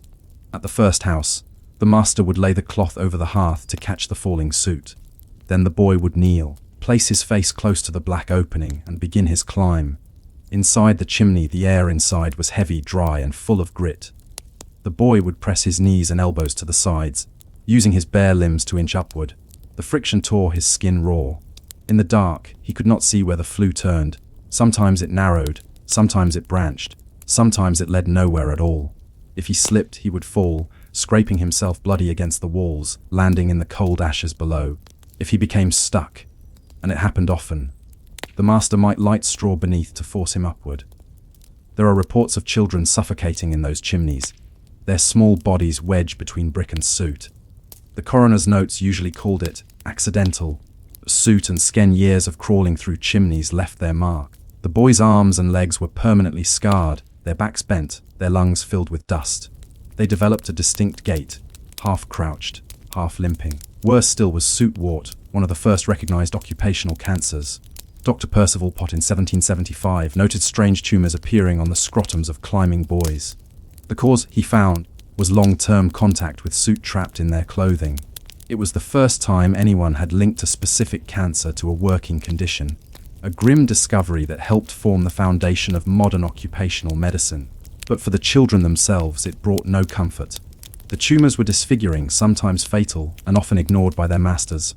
To most of Victorian society, the climbing boys were invisible, creatures of the rooftops and shadows. The tools of the trade, their equipment was primitive. A small scraper to dislodge soot, a bristle brush, sometimes made of twigs or old horsehair, a sack to collect the black powder.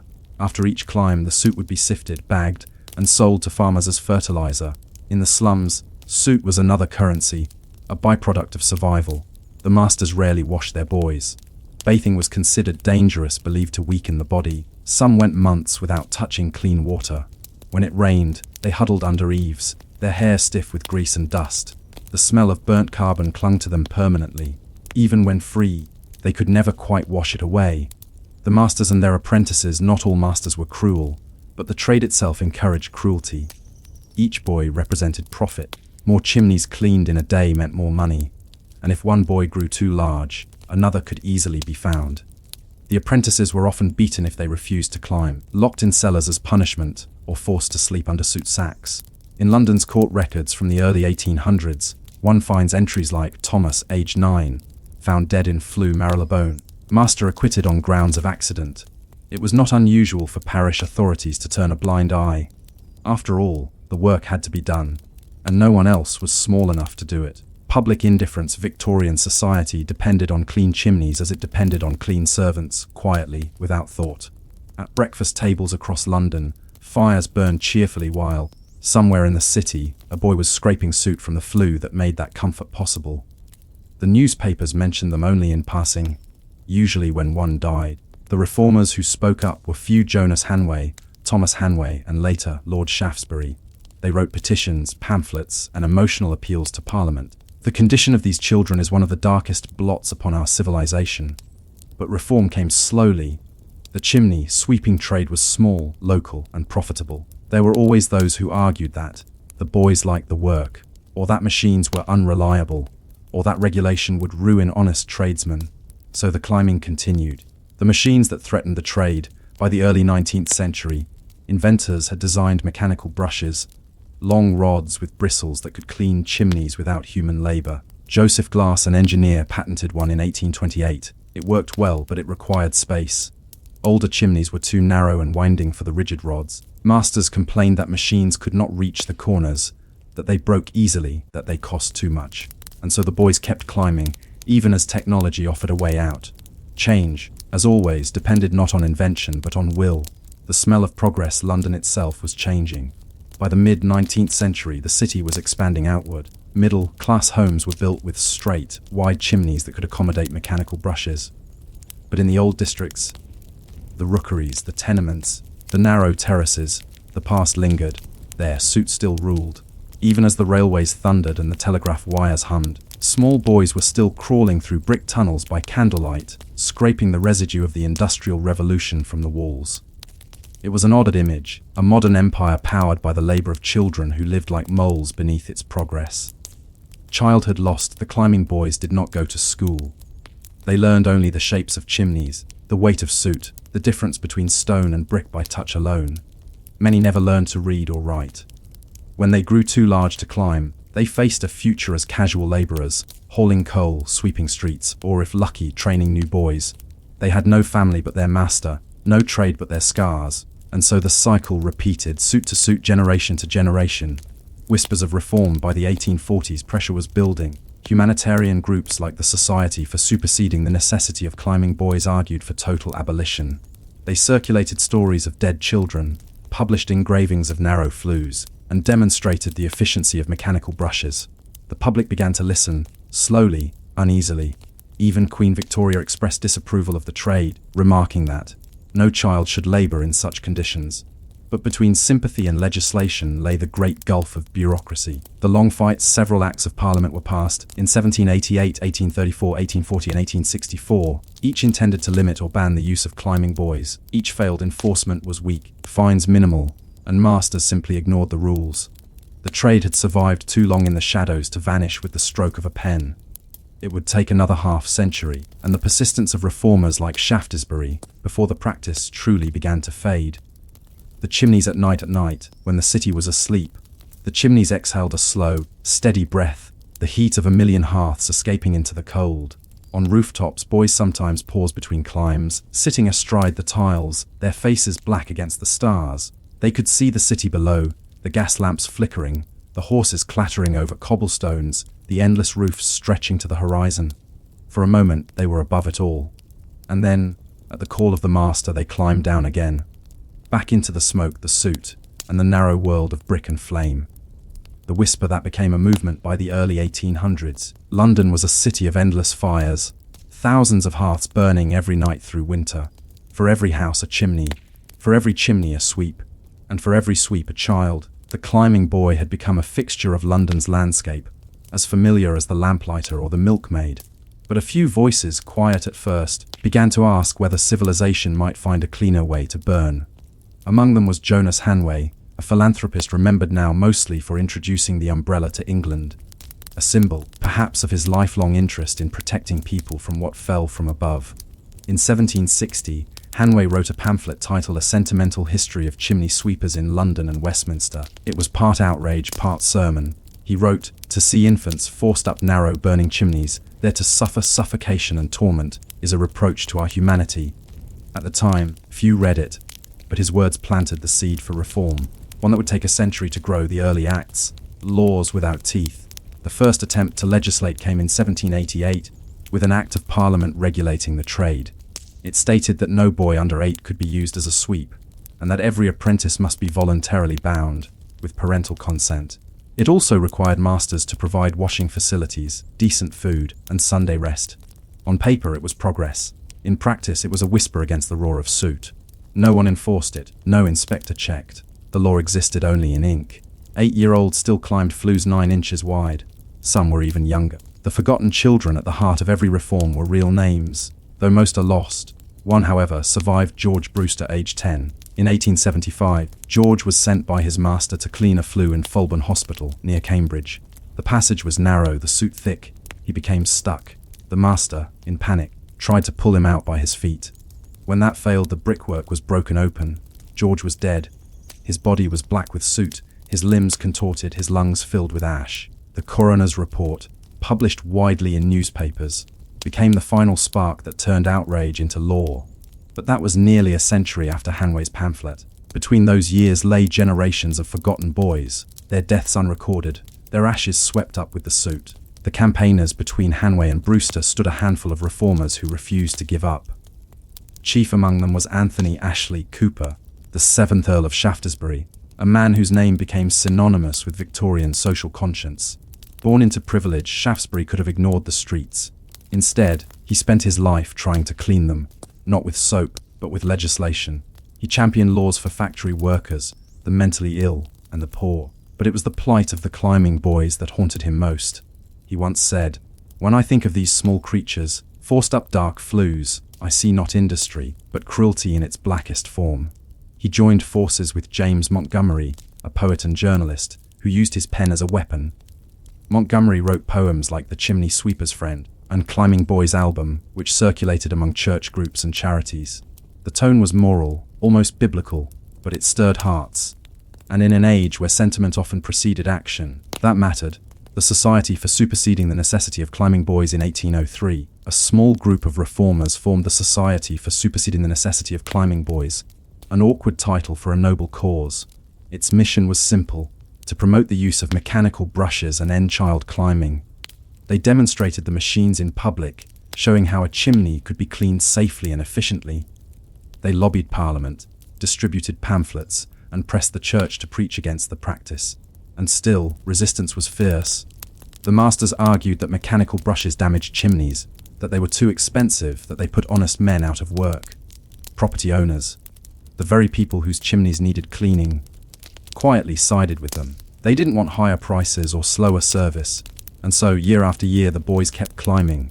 The 1834 Act, reform in name only after decades of petitions. Shaftesbury finally succeeded in pushing through a stronger law, the Chimney Sweepers Act of 1834.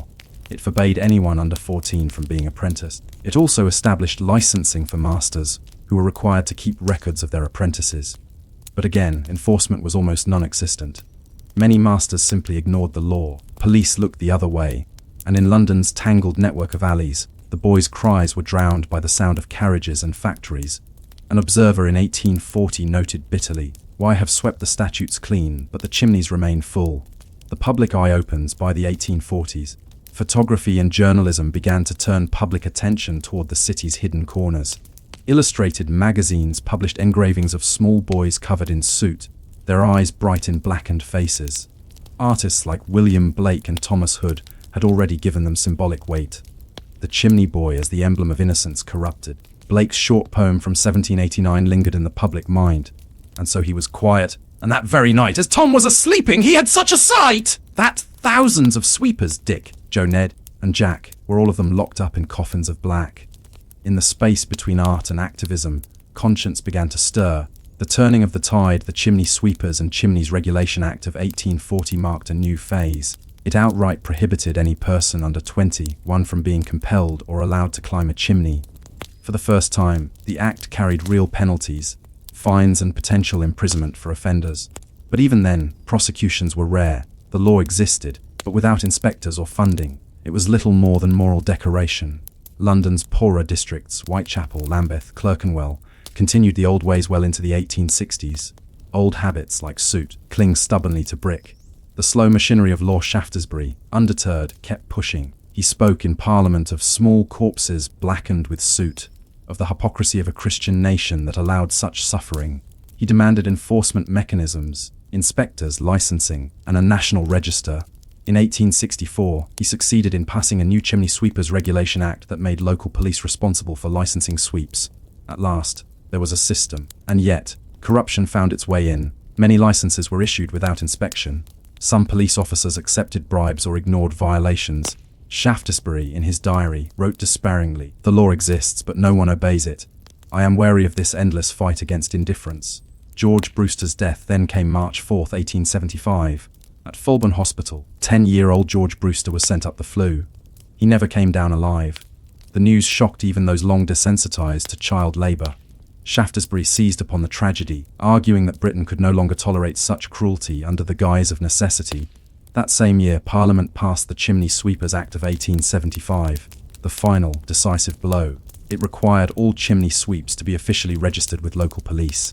It imposed heavy penalties for using climbing boys. And for once, enforcement followed. The police were instructed to visit households, check certificates, and prosecute offenders. For the first time, the law had both teeth and eyes. The end of the climb by the 1880s, the climbing boy was disappearing from London's streets. Machines, once dismissed as impractical, became standard. Chimneys were redesigned to be straight, wide, and smooth. The trade that had once fed on children's bodies was now automated. There was no applause, no ceremony, only a quiet vanishing. The last recorded case of a climbing boy in England dates to the 1870s. By 1900, the phrase itself had become a memory. The boys who survived grew into old men, their bodies crooked, their skin still darkened in places that soap could never quite reach. Some became street cleaners, others disappeared into the anonymity of labor. Few spoke of what they had been. What the law couldn't clean, the Soot Act of 1875 ended the practice, but it couldn't erase its legacy. The blackened chimneys remained, silent witnesses to a century of cruelty. The air still carried coal dust, though now no child's breath was lost to it. In a sense, the city had traded human soot for industrial smoke. The progress that ended one suffering created another. Bigger, cleaner, more distant. London's skies were darker than ever, but its conscience, perhaps a little lighter. A question of memory. When the last chimney boys vanished, few noticed. They had been invisible in life. They remained invisible in history. Only in the early 20th century did reformers look back and call it progress. But the question lingers, why did it take so long for compassion to overcome convenience? And what cruelties, accepted today, will future generations see as just as obvious, and just as unforgivable? When the smoke cleared, the Chimney Sweepers Act of 1875 was a victory, one that came too late for most. But the world that followed was not one of celebration. It was a world of forgotten survivors. When Parliament declared that no boy should ever again climb a chimney, the announcement didn't echo through the slums of London. There were no parades, no cheers. Only the slow realization among the suits stained and broken that the one trade they knew was gone. For many, sweeping had been not a choice but an inheritance. The law had freed them, but it had also left them jobless. The boys left behind, most climbing boys, were apprenticed from ages 5 or 6. By the time the laws changed, many were already teenagers, too old for charity, too uneducated for other work. Their hands were calloused, their lungs weakened, their backs twisted from years of crawling through narrow flues. They had no family, no savings, and no schooling. A few were taken in by charitable homes, places like the Climbing Boys Asylum in Wandsworth, founded by reformers decades earlier. There they were taught simple tradies, shoemaking, brushwork, factory tasks. But these institutions could take only a handful. The rest drifted into the margins of London life. Some became crossing sweepers, brushing mud from the streets for pennies. Others joined the night soil men, cleaning cesspits and drains, a grim but familiar darkness. And some simply vanished, swallowed by the fog of the city that had used them up. The body remembers. Doctors who examined former sweeps in the late 19th century noted the same signs: twisted spines, crushed joints, chronic coughs that rattled like chimneys in winter wind. The soot never truly left their bodies. Even years later, old sweeps were recognized by the faint black tinge that clung to their skin, a mark like ink that no scrubbing could erase. A few lived long enough to be curiosities, relics of a bygone cruelty. Newspapers occasionally printed interviews with the last of the climbing boys, their words half proud, half bitter. One such man, identified only as Old Tom, told a reporter in 1901, "They call it kindness now, the law. But the law came when I were too old to climb and too bent to walk. I'd sooner have had kindness when I were 10. The silence of reform for the reformers. Shaftesbury, Montgomery, Hanway. The story ended with the law. The evil was named. The statute passed. The nation cleansed. But history often ends its stories where pain merely changes shape. Once the climbing boys were gone, the public moved on to other causes: factory hours, sanitation, education. And in the silence that followed, the sweep's legacy drifted into folklore. They became lucky charms, symbols of fortune rather than suffering. At weddings, chimney sweeps were invited to touch the bride's dress for good luck. Little suit figurines were sold in markets, smiling and cheerful. The same trade that had once broken children's bodies was now a quaint superstition, the folk memory. There's something strange about how England remembers its cruelties. The chimney boy, once a symbol of pity, became one of nostalgia. A Dickensian shadow turned into holiday decoration. Victorian postcards showed smiling sweeps with rosy cheeks and top hats. Music halls sang comic songs about the jolly little sweep. Even now, on New Year's Day in some towns, a costumed sweep parades through the streets as a symbol of renewal. No one remembers what he used to be. No one recalls the burns, the suffocation, the crawling through dark flues so narrow a man couldn't fit his arm inside. Memory, like soot, can be wiped clean if one rubs long enough. Industrial smoke. While the boys disappeared from chimneys, London's sky only grew darker. The Industrial Revolution, now in full swing, filled the air with coal dust and chemical smoke. The work that once scarred a few thousand children now poisoned millions slowly. The city that had wept for the climbing boys soon built factories that blackened its air for a century. A doctor wrote in 1885, "We have saved the boys, perhaps, but not ourselves. The air we breathe is the same that killed them, only now we all share it." The cruelty had changed scale, from personal to industrial. It was no longer hidden in chimneys, but spread across the horizon. The forgotten graves. Few chimney boys were buried under their real names. Most were orphans, workhouse children, or simply unknown. Parish records list them as small boy, climbing boy, apprentice sweep. Their deaths were accidents, often not crimes, just misfortunes. The soot choked the details from their stories. In one London churchyard, a small plaque still remains, to the memory of those small boys who perished in the service of the flu. May their suffering cleanse our hearts. It was erected by a local schoolteacher in 1899, decades after the last climbing boy died. By then, few remembered their faces. The machine and the myth. By the turn of the century, chimney cleaning had become a mechanized craft.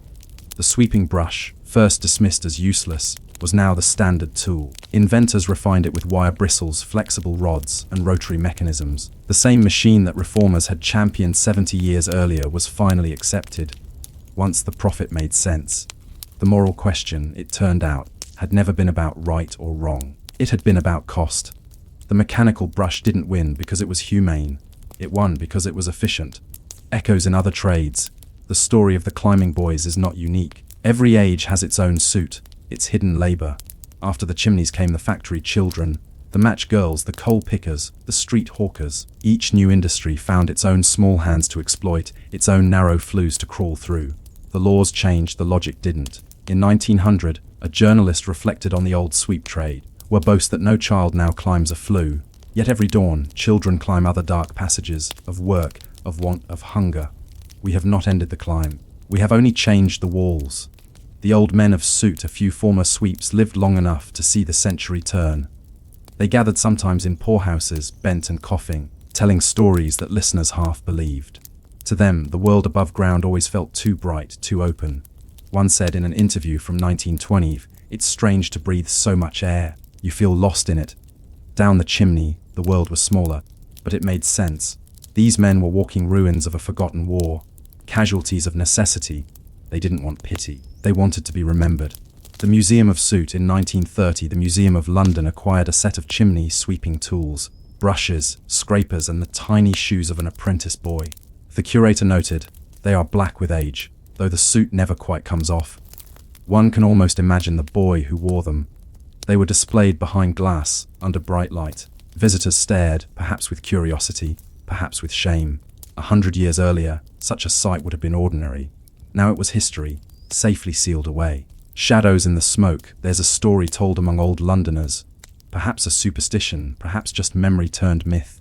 They say that on winter nights, when the fog is thick and the air still carries the faint taste of coal, you can hear tapping inside old chimney walls.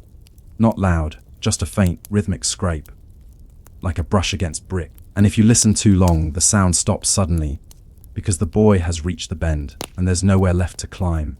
It's only a story. But like all stories born from cruelty, it survives because guilt keeps it alive. The Suit's lesson, the tale of the chimney boys, is not only about suffering. It's about how slowly compassion learns to climb. It's about how a nation that prided itself on progress needed 100 years to see that a child's body was not a tool. And it's about how history polishes its cruelties until they shine. How Soot turns to folklore and pain to nostalgia. The boys who cleaned London's chimneys did, in a sense, clean its conscience too, one scrape at a time. But they paid with breath and bone for a city's warmth. And in the cold silence after, the air seemed clearer, though perhaps only because the crying had stopped. The march that no one saw in the great wars of history, armies are remembered. The soldiers, the battles, the banners. But there was another army, it carried no muskets. It marched without music. Its uniforms were rags and soot. Every dawn across England's valleys and towns, they assembled, children, some as young as 5, trudging toward factories, mines, and mills. They weren't soldiers by name, but they fought their own kind of war, against hunger, against time, against the endless turning of machines. And they were called the working poor. The battlefield of bread, Victorian England, was a nation built on contradiction. By 1840, the empire was the richest in the world, yet millions of its people could not afford bread. In London, Manchester, Birmingham, the heartbeats of progress, families crowded into one-room tenements. The air was thick with coal smoke, and the ground ran black with factory runoff. Wages were low, rents were high, and food was scarce. Bread cost more per ounce in poor districts than meat did in the rich ones. For many, dinner was boiled water, coloured faintly with onion skins. Children didn't go to school because they were too busy keeping the family alive. Each small pair of hands meant another halfpenny a day. And in a world that measured worth in output, every small body had a purpose. The call to labour, the factories were always hungry. Cotton mills in Lancashire, coal pits in Yorkshire, matchstick workshops in London, brickfields in Kent. Everywhere labour was needed, small, agile, tireless labour. And so the owners hired children. They worked 12 to 16 hours a day, 6 days a week. They rose before sunrise and returned after dark, covered in dust and fatigue. One overseer wrote in 1835, "Children are obedient workers. They do not quarrel, they do not rest, and they can be replaced easily." This was not cruelty for its own sake. It was cruelty for efficiency. Machines were expensive. Children were not.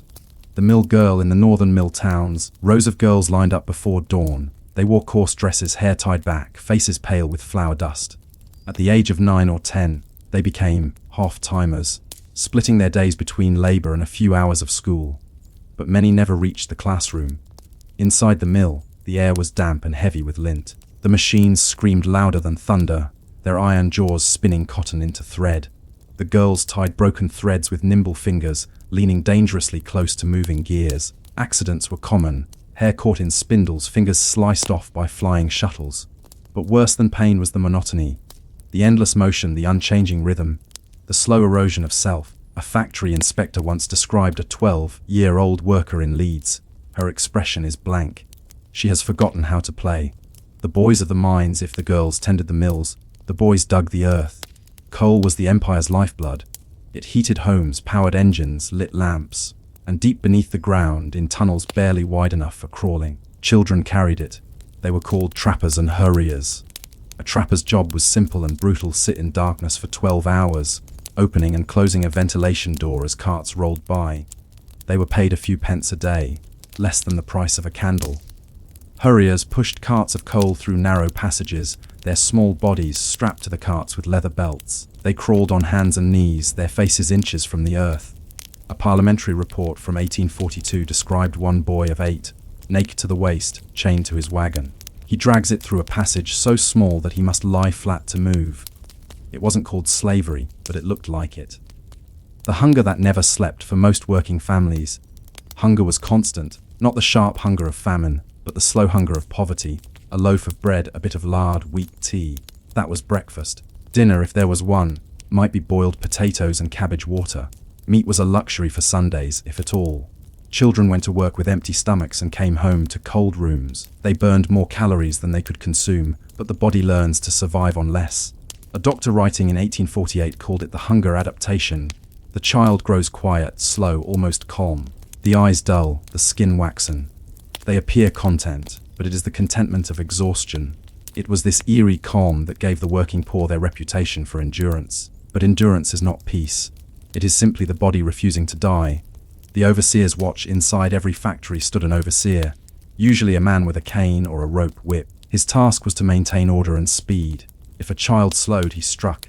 If a child cried, he ignored it. The machines didn't stop for pain. Factory owners rarely saw the cruelty firsthand. Their concern was production, the steady output of the hands. In one factory, an inspector found a girl of 11 with a broken arm still at her station, turning spindles. When asked why she hadn't gone home, she replied, "If I miss the day, I lose the pay." The Sunday truce Sunday was the only rest. Church bells called through the smoke, and families dressed in their least dirty clothes. Children sat beside their parents in cold pews, half asleep. Sermons spoke of sin, obedience, and patience. The priests often praised the dignity of labor, how work pleased God and poverty tested faith. But outside, after service, the children ran barefoot through the streets. For a few hours, they laughed. They played with wooden hoops, bits of string, or broken dolls.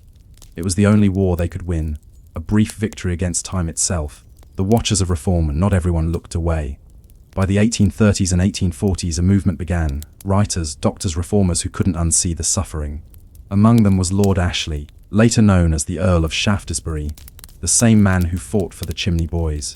He visited mills and mines, spoke to children, and brought their words to Parliament. One little girl told him, "We are too tired to cry, sir." These testimonies became the backbone of reform. The Factory Acts, passed in stages from 1833 to 1878, slowly limited child labour, setting age minimums, reducing hours, and mandating schooling.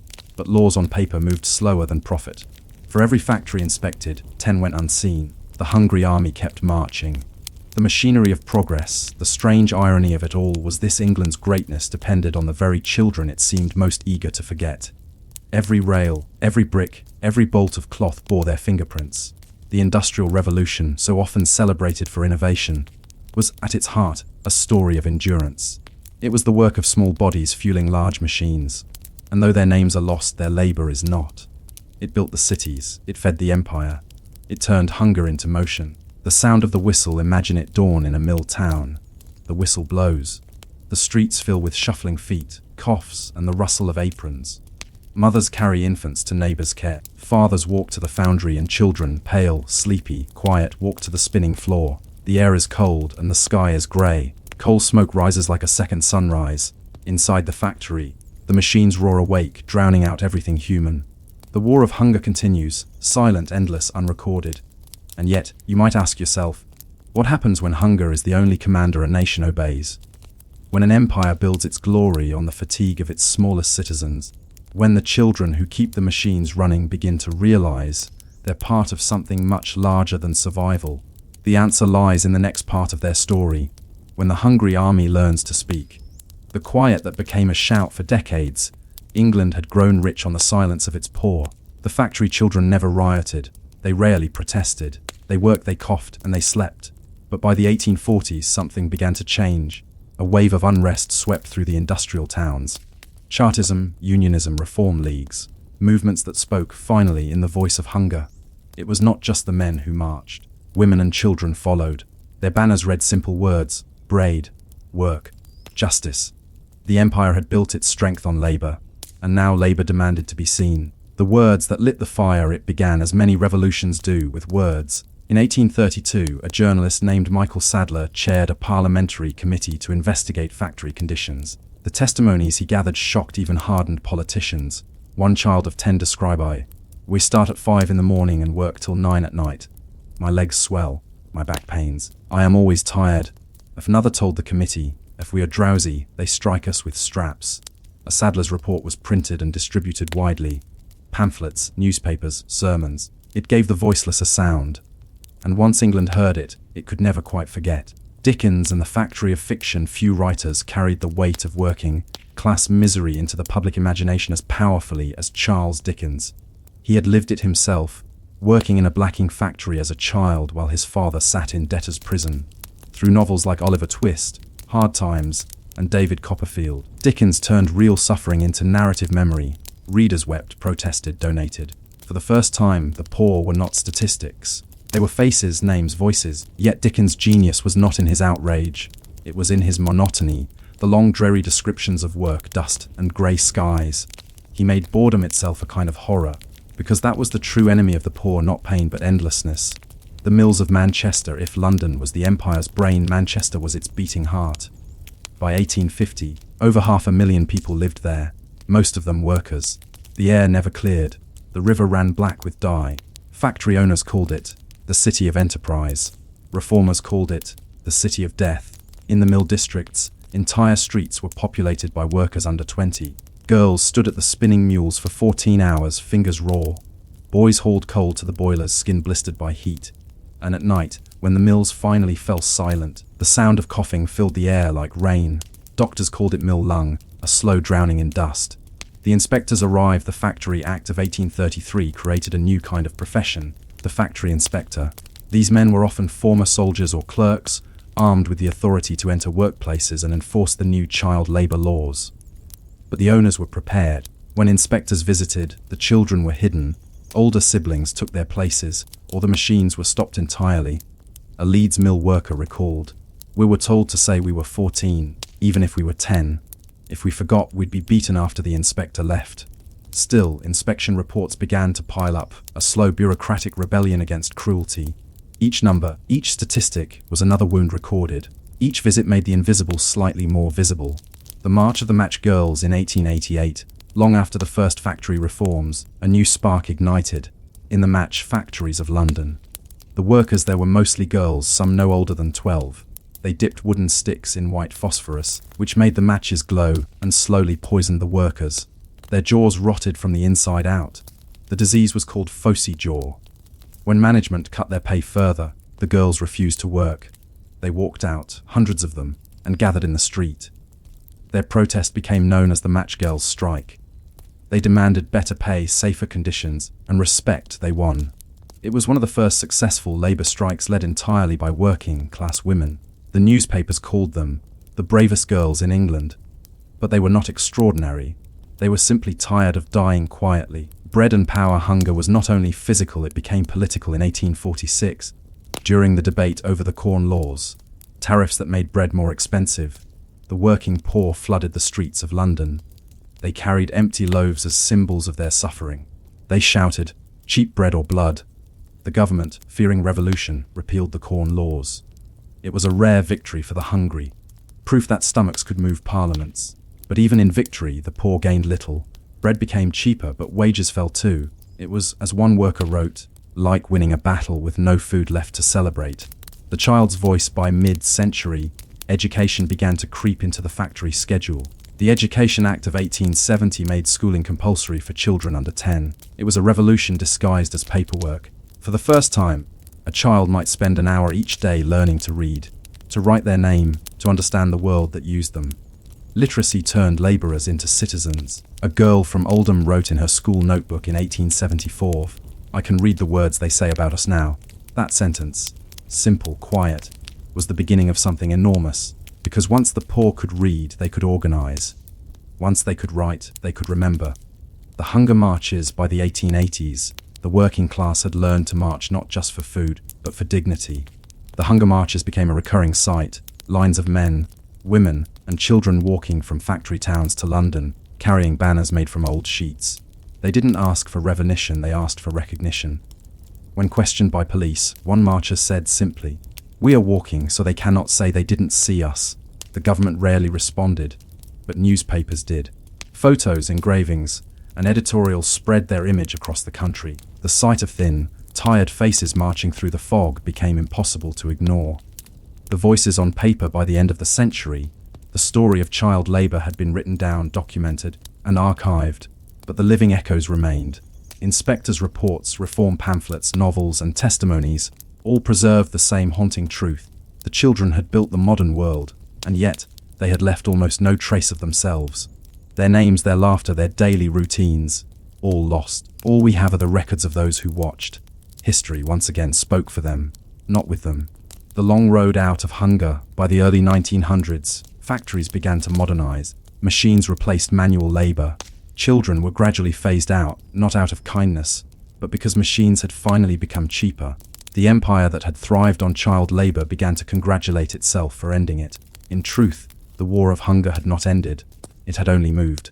Now it was fought in colonies, in mines overseas, in sweatshops beyond England's view. The children were still working, just not under British skies. The echo in the present even today, when you walk through the remains of those mill towns. The red brick shells, the factory chimneys cut against the fog. You can almost hear the echo of that invisible army, the scraping of boots on cobblestone, the sigh of a loom turning in the dark, the breath of 1,000 workers excelling in rhythm with a machine. It isn't nostalgia, it's memory, the kind that never sleeps. Because history doesn't forget hunger, it only learns to disguise it. And as we leave this part of the story, one question lingers. If hunger built the modern world, if the smallest hands shaped the biggest machines, then what happens to a society once it can no longer see the people who feed it? A fading sound in the city. By the end of the 19th century, the sound of England had changed. The endless rattle of looms, the clatter of factory floors, the ring of iron wheels, all began to soften, not because progress had ended, but because it had learned to move more quietly. Electricity replaced steam. Machines grew faster, safer, more obedient.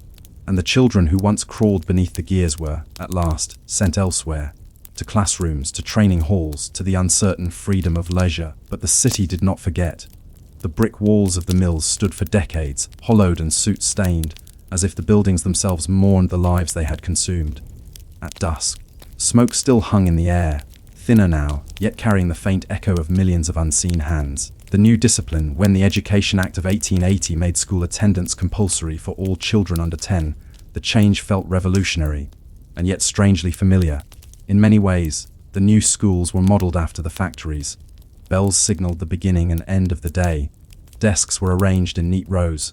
Teachers enforced order with rulers and repetition. One reformer wrote, "We have replaced the mill with the classroom, and the overseer with the schoolmaster. But the rhythm of obedience remains." Still, for all its rigidity, school introduced something new, the idea that a child's mind could be a tool worth sharpening. Education did not erase poverty, but it began to shape awareness. The children of mill workers became clerks, teachers, and engineers. Their parents had labored in soot, they would labor in ink. The nation was being reassembled, not by revolution, but by routine. The memory industry. By the early 20th century, England had begun to look back. Museums, newspapers, and reform journals published stories about the old factory days. Artists painted nostalgic scenes of mill life. The golden glow of the furnace, the workers' camaraderie, the romance of industry. It was in truth selective memory. The suffering was softened. The hunger became picturesque. The child labourers were recast as symbols of progress, the foundation of the empire's greatness. A historian in 1910 observed, "We commemorate our cruelty by turning it into pride." Even the factories themselves became monuments.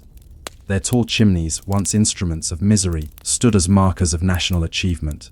The children who grew old, for those who had lived through it, nostalgia was impossible. In interviews recorded between 1915 and 1930, surviving factory workers, now elderly, spoke quietly of their youth. Mary Jackson of Leeds recalled, "They talk of the good old days, but there were no good days. Only days." Thomas Holt, once a mule scavenger at 12, said, "We worked till our backs bent. And when we stopped, we didn't know what to do with the silence." These were not the voices of bitterness. They were voices of endurance. Ordinary people who had carried history forward by sheer habit. When asked if he regretted anything, Holt replied, "No. But I hope no child will ever work like that again." He died in 1931. By then, most of the mills had already begun to close. The machines that remembered the first half of the 20th century brought 2 world wars, and with them a strange return of the factory spirit. During wartime, the discipline of industry became the discipline of the nation. Factories turned from cotton to munitions. Children no longer labored, but their mothers did. The rhythm of labor, whistle, shift, bell, rest, continued. The difference was that now it was called patriotism. After the wars, the empty mills found new life as warehouses, offices, or ruins. Some stood untouched, filled with the smell of rust and old grease. Visitors who stepped inside described the eerie feeling of being watched, not by ghosts, but by the weight of routine itself. Machines, even when still, seemed to remember motion. From hunger to rights, in 1948, the newly founded United Nations adopted the Universal Declaration of Human Rights, including the right to education and protection from child labor. Britain, once the empire of the hungry child, signed it proudly. By then, the idea of child labor had become unthinkable in the industrialized world. Factories employed adults, machines replaced muscle, and schools expanded to every village. But hunger had not vanished. It had merely changed form, moving from the workshop to the wage slip, from suit to scarcity. The cycle of poverty remained, quieter now, harder to see, and yet each generation moved slightly further from the mills. History was no longer written in sweat, but in ink. The empire abroad, while Britain celebrated its progress, the same hunger migrated outward.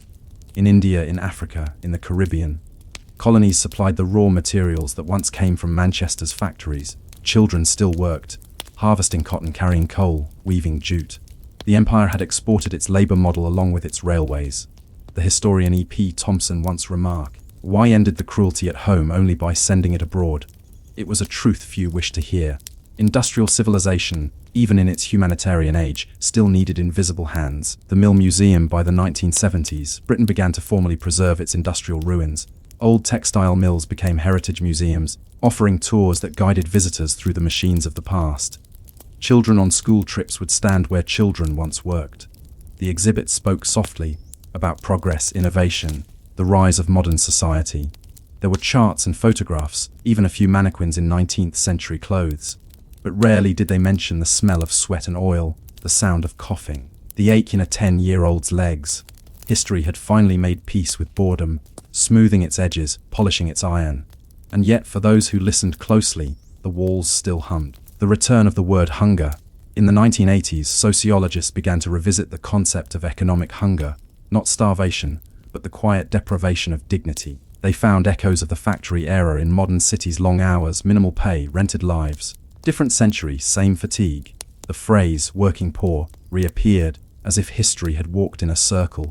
Factories had gone global, labor had gone invisible, and hunger, once the sound of empty stomachs, had become the quiet dread of bills unpaid. You could say the children had grown up, but their shadows still stood behind every machine. The weight of memory. If you walk today through Ancoats in Manchester or Millbank in London, the past is not entirely gone. The air feels thick in those narrow streets, the kind of stillness that remembers smoke. The old mill bricks glow red in the evening, as if holding the warmth of a fire long extinguished. Sometimes when the wind hits right, you might hear it. Not sound exactly, but rhythm, the ghostly pulse of work, steady, endless, necessary. That was the empire's heartbeat. And though it has quieted, it has never truly stopped. Lessons in the quiet. What did England learn from its century of hunger? That progress is not always loud. That cruelty can be efficient. That the smallest human lives can support the largest human systems, until someone finally notices them. It learned, too, That reform is not a revolution. It is simply the slow correction of habits once mistaken for nature. The factory children were not heroes. They did not choose their battle. But in surviving it, they reshaped what civilization could call humane. Their endurance became the foundation for laws, rights, and the very idea of childhood itself.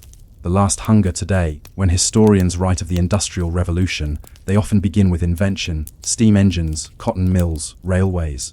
But that story, however grand, begins too late. The true revolution